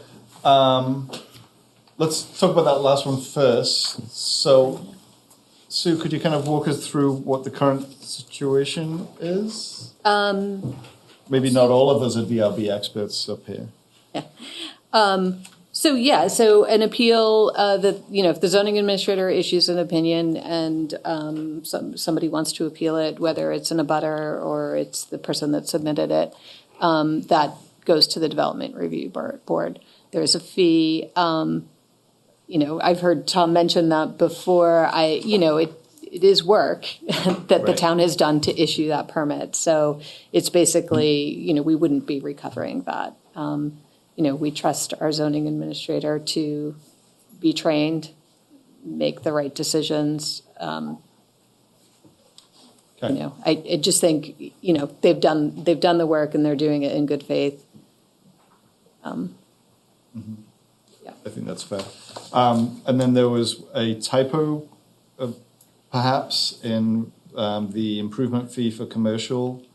Yeah, it's actually not a typo. We were discussing that earlier as we were going back over it. So right now, any commercial accessory is charged at the 40. I'm sorry, I have misplaced where I put that sheet. Would you like mine? Yeah, just take a look at it. I circled what I think it is, but I might be wrong. Yeah, okay.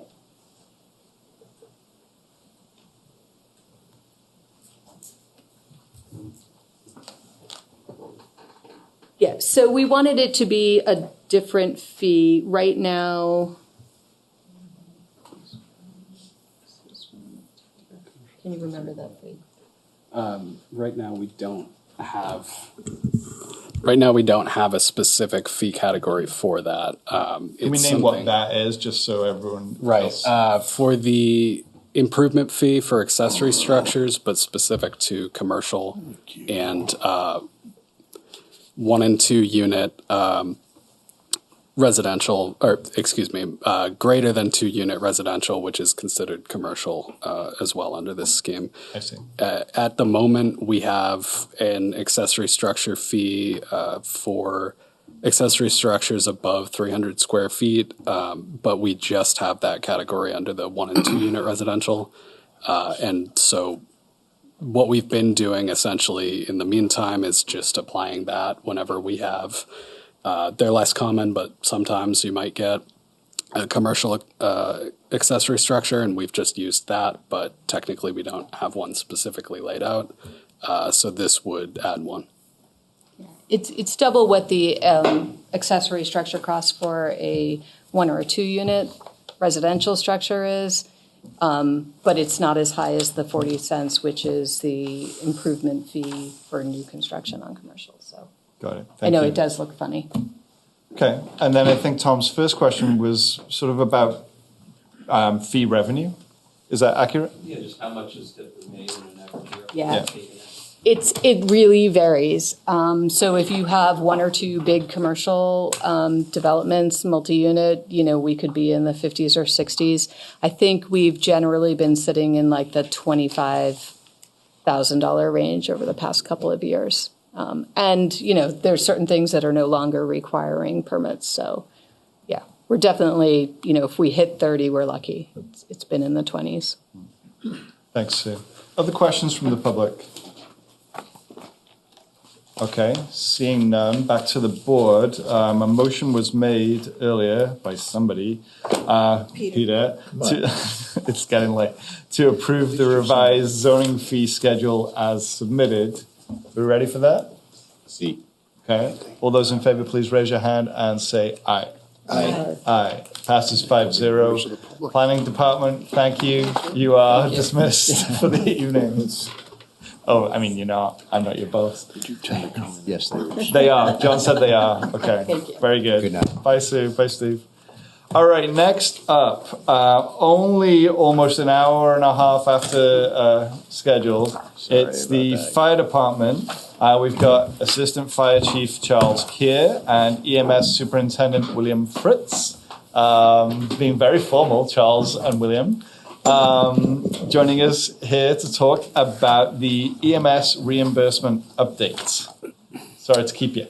Awesome. No worries. Thank you for having us. Superintendent Fritz wrote the majority of this report, and I'm just going to simply turn it over to him. So, thank you. Good evening.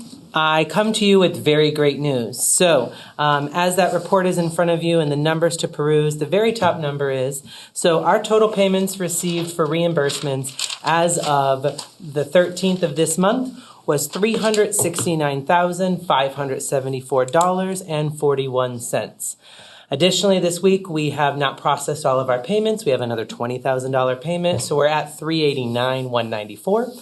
So if you look through this report, the general consensus is that our reimbursement is strong. So we have overcome our Medicare barrier. So as you can see, on February 18th, we had a successful transaction with Golden Cross in our first test batch of payments, and we received our first reimbursement of $1,900. Since then, we billed over 471 calls to Medicare, and we have been reimbursed for those. There are an additional 123 which have yet to be reimbursed. They are in a processing state or they were returned for something, which is approximately another $60,000 in revenue for reimbursement. Blue Cross Blue Shield, Advantage Vermont is our next big hurdle. So Blue Cross Blue Shield, Advantage Vermont, and United Healthcare have outstanding over about $235,000 in fees that are billed, but we are still working through some challenges with their credentialing departments. Additionally, we have 22 payers which owe us approximately $93,000 for 224 unpaid bills. So the bottom line, if you get to the projected revenue for, reimbursement for this time period, we expect Taking out self-pay and co-insurance, we should be receiving another $172,000, which would bring us within $45,000 of the projected budgeted number of the $837,000. So with that, this number, to keep in mind, is through March 1st. This does not include March billings. That leaves us 4 months that remain for reimbursement, and we expect to exceed the budgeted numbers. Fantastic. And I think what is really important here, I said Billy wrote this report, and he did, with the exception of the last paragraph. He's a very humble man and doesn't want to take for the credit for some of the things that have happened here. For a number of different years, we heard how difficult it was going to be to get the reimbursements coming in. And they weren't wrong. Everybody that said that was not wrong. Superintendent Fritz has rose to that occasion, has done a tremendous job in making sure that that reimbursement is coming in an efficient manner. I think there's also needs to be some kudos to Golden Cross Ambulance, who has worked as a partner for us for a long time and now as our billing partner, the finance department, and of course, Superintendent Fritz. So I very much appreciate everyone's patience, understanding, and really support as we've worked through this. So as I can strongly say, the money is coming in for reimbursement. We will exceed our budgeted numbers. Thank you, Superintendent Fritz. Questions from the board? Elizabeth.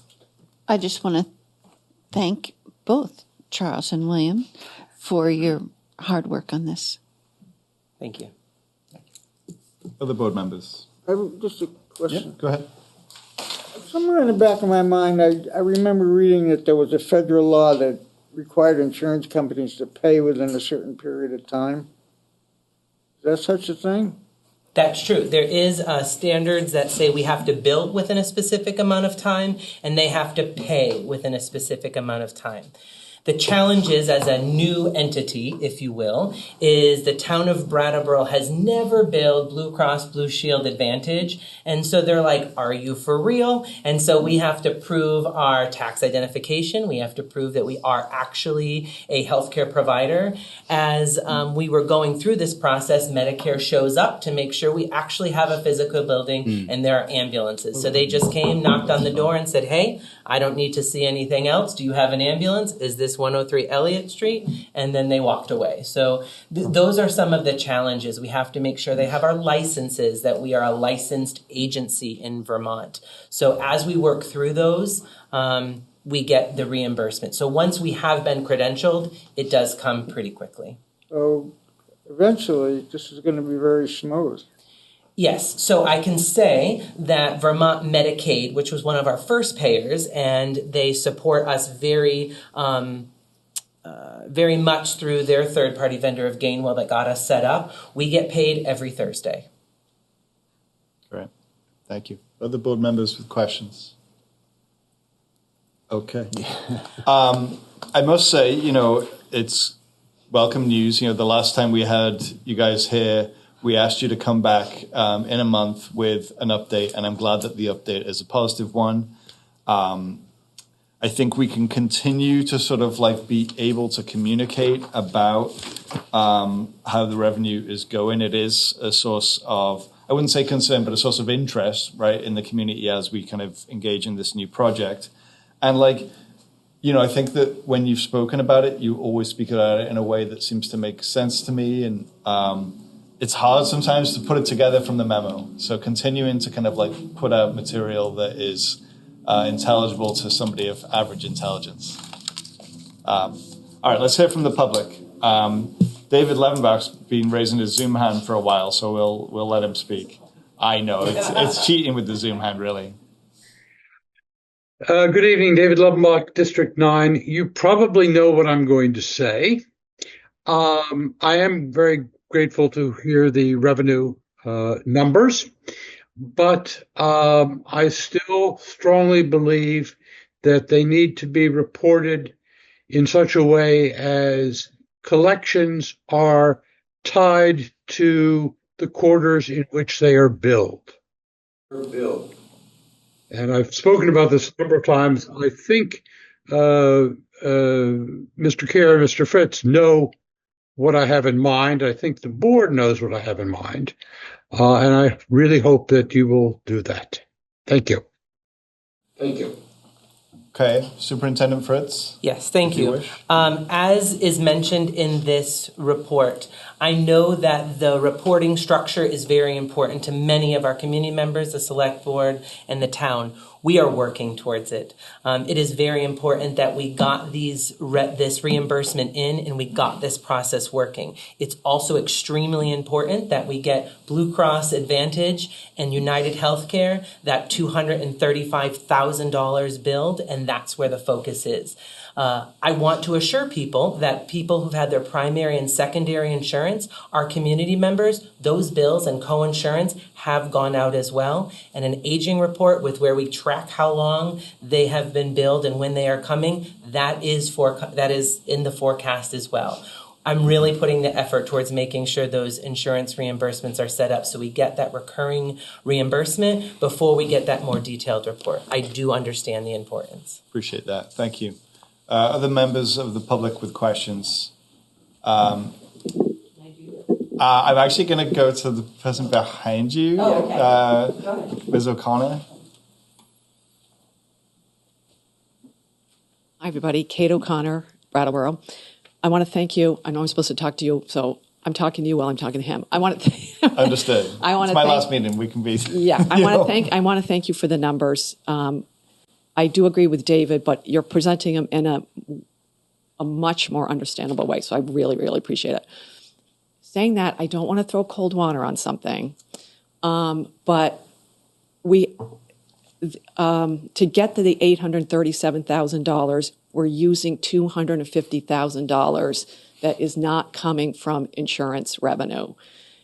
And so right now, we're not going to know whether we can actually get all the revenue, honestly, until another year. So I'm throwing cold water on this number, but I recognize that we're not going to know if we're going to actually be able to get to the 850 in an actually honest, only using insurance revenue way until a year from now. See what I mean? Because we're using I totally see what 250. you mean. Yeah. Yes. And I don't mean to knock you, but when we're saying, hey, we're all excited, let's throw the balloons up, we got to the 850, we're only getting there because of the 250 that's not insurance reimbursements. Yeah. But I get it that we'll know in another year whether that works. So I'm not trying to knock you. I really appreciate this, but I just want to make sure that everybody out there who's looking at this understands. Thanks, Kate. That Billy? just 250. One thing I would point out in the progress towards budget goals, if you look at that third bullet point, it says $587,127. That does subtract the $250,000, which is mentioned, because I do think that's very important to take into account that money was there. So I want to reassure everybody that that number, that $300,000, does not include that $250,000 that was initially put in there. And so we'll be able, if you subtract that from the initial or from our year end of reimbursement, you will be able to get an accurate depiction of what that was, subtracting the $250,000. Thanks. You're welcome. Heidi? Actually, shall I walk over there, or do you want to? I'm just going to lean the. You're okay. Just talk. Do I look at you or look at? You're good. You're good. Okay, so my name is Eric Karen. I am from District 7, and I'm glad to be able to ask my question. I think I've been here longer than it took me to fly to Puerto Rico. So my question is about trust and transparency, and about the future expenses related to the switch to this model that we're talking about. I've been watching very carefully since the transition happened, and I've been listening for numbers that I believe that we were promised that would help us understand how this would become a profitable switch. I remember the words were profitable, and I remember there would be tracking and a careful understanding of a new program, and that would include expenses. Now, I rely on other people to read these forms because they're paper, but I haven't been able to find the expenses to compare to the revenue, and I certainly haven't been able to figure out like a projection to profitability. Can you help me understand the expenses related to revenue and how close we are to profitability?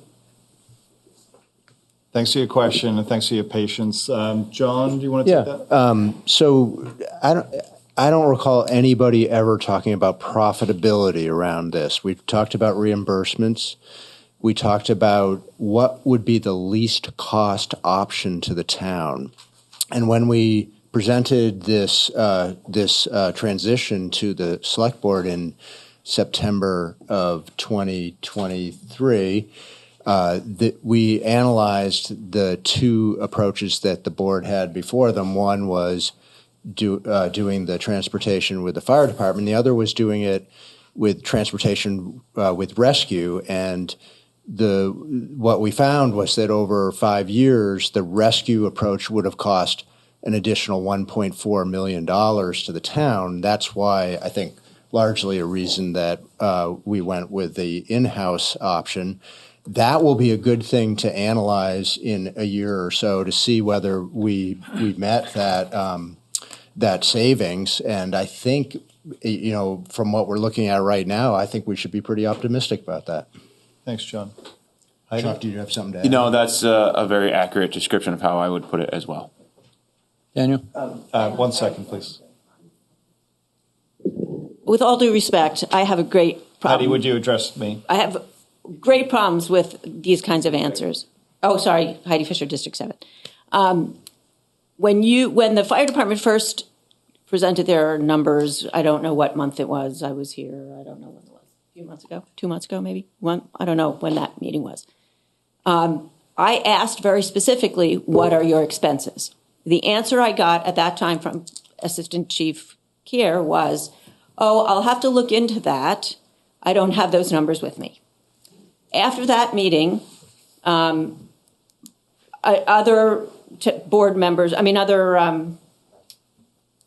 RTM members and other townspeople had also asked that question, and I've been in contact with a few of them who forwarded me some of the information they got back when they asked once again, what are the expenses? It doesn't tell us anything to look at revenues only without expenses, as Eric was trying to say also. We still have not gotten those numbers. The answer we got was all of the EMS numbers are mixed in with the fire numbers, which I don't understand how one can start such a huge endeavor, spending so much of the townspeople's money without being able to give us clear expenses numbers. As you may know, I was on the Board of Rescue for a long time, and we never would start a new program without having a clear sense of what the expenses are and what the revenue was or reimbursements were. So honestly, I think it's unconscionable that we cannot get that information out of the fire department. Thanks, Heidi. John? Yeah. Please go. Chuck, go ahead. Yeah, I don't remember that specific conversation with the community member speaking, but not to say that it's a very complicated answer. We're an all hazards department. We handle a lot of different emergencies and hazards throughout our community. We have cross-trained staff, and we are incorporating an EMS service into that. So I acknowledge what our community members are saying, and we will have a much clearer answer after we have a year of data and a year of formal billing, a year of actual startup costs, and all of those things. We will be able to give that clearer answer. It's a complicated answer because of the nature in which fire-based EMS runs. We're an all-hazards department. We're cross-trained staffed, and we're answering emergencies that are both EMS and fire, hazmat, technical rescue related. Thanks. John? Yeah, and I'd just add to that good answer that we have been working on trying to split out the costs of all the services within the department. So in fact, all of the departments in the town, so that we can have a conversation about what various services are costing the town. It will not be something that we are going to be able to finish like tomorrow, but we're in the middle of the process of doing that, and I hope that that information will be helpful for everybody. Great, thank you. Other members of the public with questions about this EMS revenue update? Okay. Actually, I see somebody on Zoom, sorry. Mr. Ozer.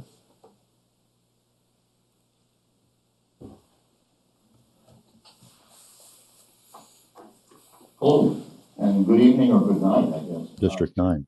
And thank you again for the report. And thank you for that information, particularly that you're working towards a way of trying to look at whether the revenue that's coming out of this program, what percentage of that revenue actually addresses the additional cost of providing that program. And it's very hopeful that you're looking at that question. If you want, and again, I don't mean to be confrontational, but just for the record, if you want, I can find the two addresses or two statements that should be on the record with respect to this. And the one was that in a prior town manager had said publicly that this would provide so much revenue that you could actually run other programs with the revenue out of this program. And that was a public statement. And then there was a public statement subsequent to that that it was not a cash cow. 10 o'clock to keep it to right. Considering right now.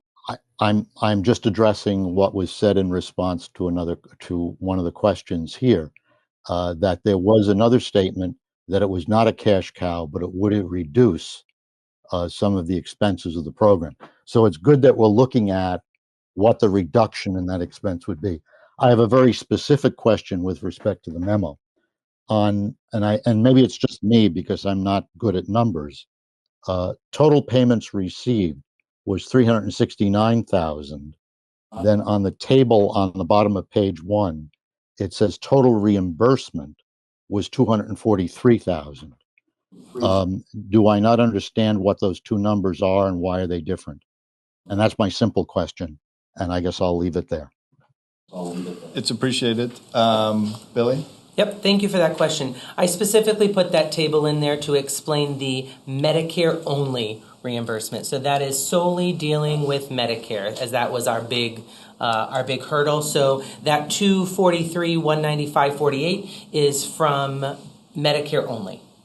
Okay, thank you for the explanation. You're welcome. Other questions from the public on this item of EMS reimbursement updates? Yes.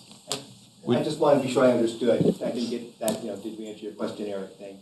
What I'm understanding is that there is no system in place to track the expenses of the EMS, and we will need to wait a year or more to get that information. That's what I thought I understood. Am I correct? John? No, that's not correct. Okay, thank you. Let me know what the answer is. Yes, so I don't have a time frame, but it's in like the next few months that we think we will have some estimates around the cost of services. They may not be to the level of detail that would satisfy you, but they will be a start for us to understand kind of what the breakout of the total costs of the department expenses are for the particular services that you're interested in. Mm-hmm. Thanks, John. Okay.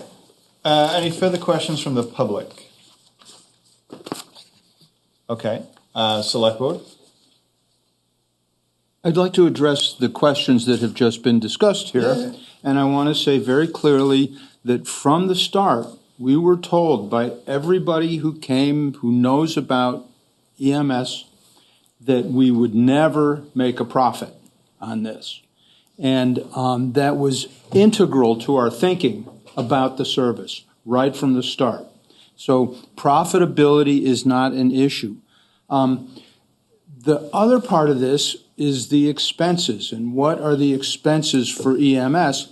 And when Assistant Chief Keir says we're an all hazards department, what he's saying is that this one group of people with their equipment, with their building, has a lot of expenses, and there's no way to exactly divide those expenses into the categories because it's the same people and it's the same equipment and it's the same building. And so all those things are mixed together.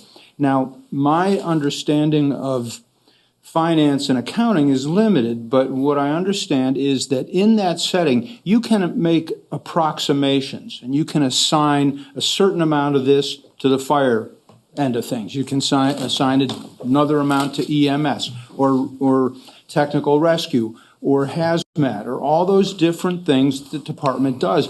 But there's no way to really say exactly how much money was spent on any of those subdivisions of what they do. Therefore, we can go through and make some assumptions and assign values, which is what the town manager is saying we're doing. And then you can at least compare year to year to year, but you still don't have an exact tally of what the expenses are. That's why we can't give you the number. It's all mixed up, and we can try to separate it out, but it's never going to be precise. And as far as profitability goes, if we can somehow pretty close to break even on this, and when I say break even, I mean over a 5-year period, because we had a lot of expenses to start it up. But if we amortize everything out over a 5-year period, I'm hoping that it's going to show that we actually did better financially by making this decision and going through all this work than we would have done financially if we had just agreed to the rescue offer where we were going to be paying them $500,000 a year. So there's, we're doing this in good faith and trying to account for things as best we can. And it's going to take some time before we really see how it all shakes out. But I'm hopeful that this is going to be not only a good move for the town in terms of the operations, but also a good move for the town financially. Thank you. We just haven't seen that yet. Okay. I think we have strayed very far away from EMS reimbursement update. I understand these questions. I have been through this process with you all. I know that they're of concern to the community, and I think that they'll continue to be addressed by the town. They continue to be asked, and that's fine. I actually really appreciate the way that the fire department shows up to answer these questions, and the town manager as well. So let's continue to explore this together. But I think right now, unless there is a further question about EMS reimbursement updates, then we're going to move on. So, Mr. Ozzie, you've raised your hand. If it is a question about EMS reimbursements that pertains to this memo, I'll entertain it. If not, we're going to move on.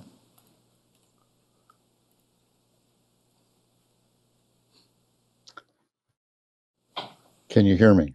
Robert Ozer, District 9, I'm sorry. April 11th, 2022, the town will see a 500,000 to 700,000 net gain in revenue. That's the quote from a press release from the town. Did you hear that? May I repeat it? I'm sorry? Okay. So an April 11th, 2022 press release from the town of Brattleboro stated that the town will see a 500,000 to 700,000 net gain in revenue. Very well. And, whatever statement was said in 2022, I would love to see it hold up in 2025 or 2026, but I can make no statement about that, I don't think. I'm going to move us on. It is 10:08 p.m., and we still have one more item on our agenda. Thank you so much to Billy and Chuck. All the best for the rest of the evening. Yep. And we're going to move on to our final agenda item, which is about safe neighborhoods. There's a website on the town's... Yes. There's a page on the town's website that speaks to safe neighborhoods, and John Potter is going to speak about that. Yes, and I think Chief Hardy will join us, and maybe Assistant Chief Evans. Assistant Chief, thank you so much for sticking with us all night. Yes. So this was, I don't know, Chief, do you want to tell us a little bit about what this is all about? And Yes, it's just been put on the website about the new Safe Neighborhood Initiative. So just quickly, just to say what that's about, okay, that was that in the past I've come to the Select Board and I've talked about the numerous drug houses that are in operation in town. Right, right now we figure there are probably at least 20 in town right now that are operating, and that we are combating this, utilizing our officers and different agencies and anything we can to try to combat the amount of drugs that are being sold and distributed in Brattleboro. The Safe Neighborhood group started out as individuals that were concerned about a drug house that was openly selling drugs in their neighborhood, that continuously, no matter how many times we raided it, it continuously opened back up within days sometimes, and the same people would come back and continue to sell drugs in the neighborhood. So the neighbors came to us and they said, what can we do, to combat this activity within our neighborhood?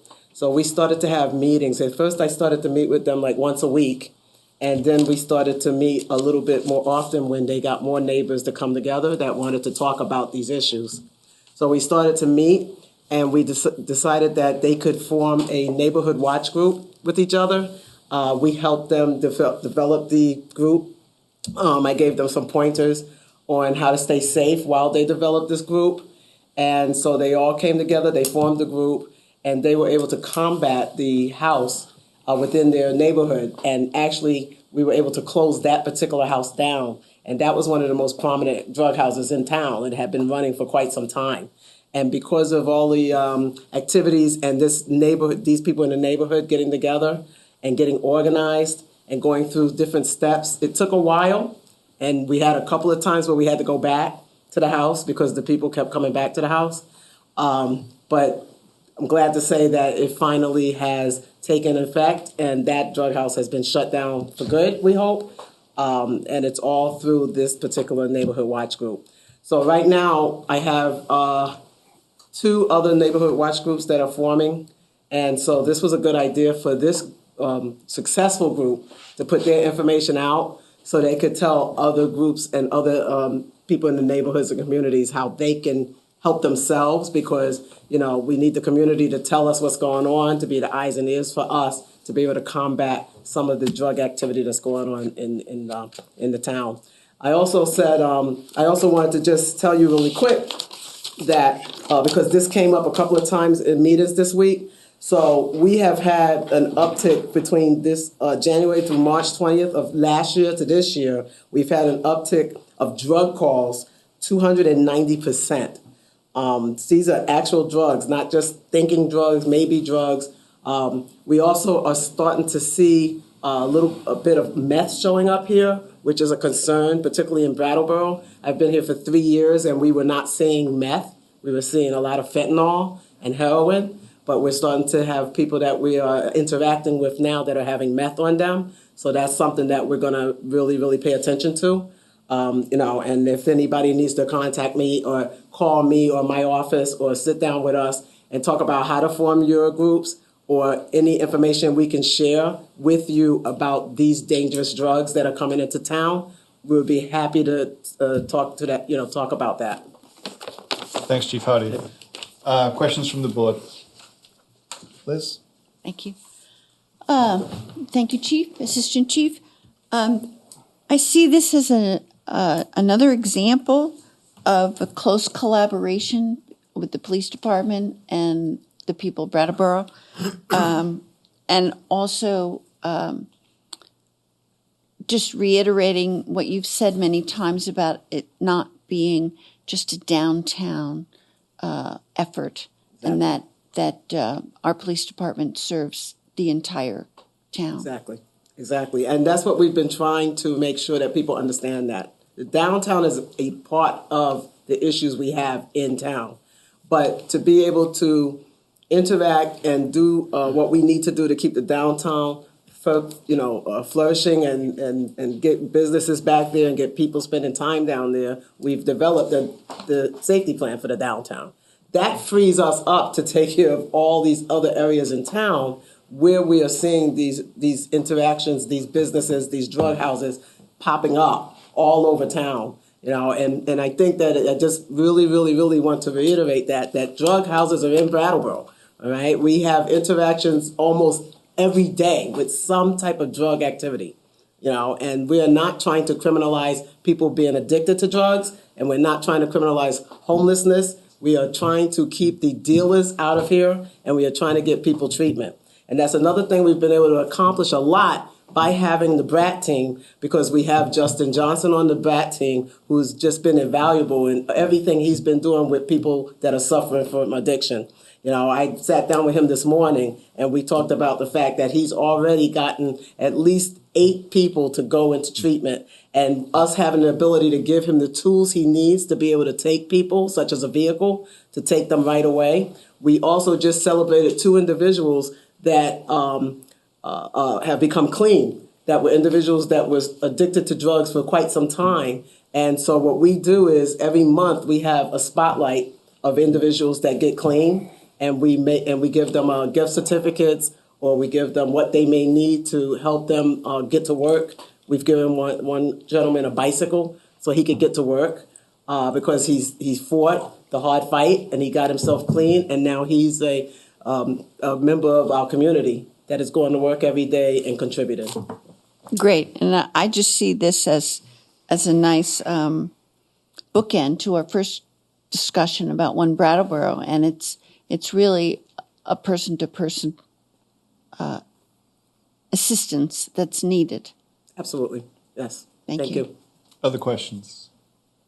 Just want to chime in. I mean, hearing stories like that is great, and the work that you're doing is really important, both from the law enforcement perspective and the helping people who need help perspective. I think it's terrific that this is part of what we do here in this town, and we need to support it. We need to keep it going. And I think that's a very important question for people to think about at this point. Thank you. Other questions, comments? As always, thank you for what you do. Appreciate it. Thank you. Members of the public with questions or comments on either this of matter? you. Okay. Thank you so much for your time. Thank you for your patience. Thank you for your work. Thanks to the community members that worked with you on this as well. Really important stuff.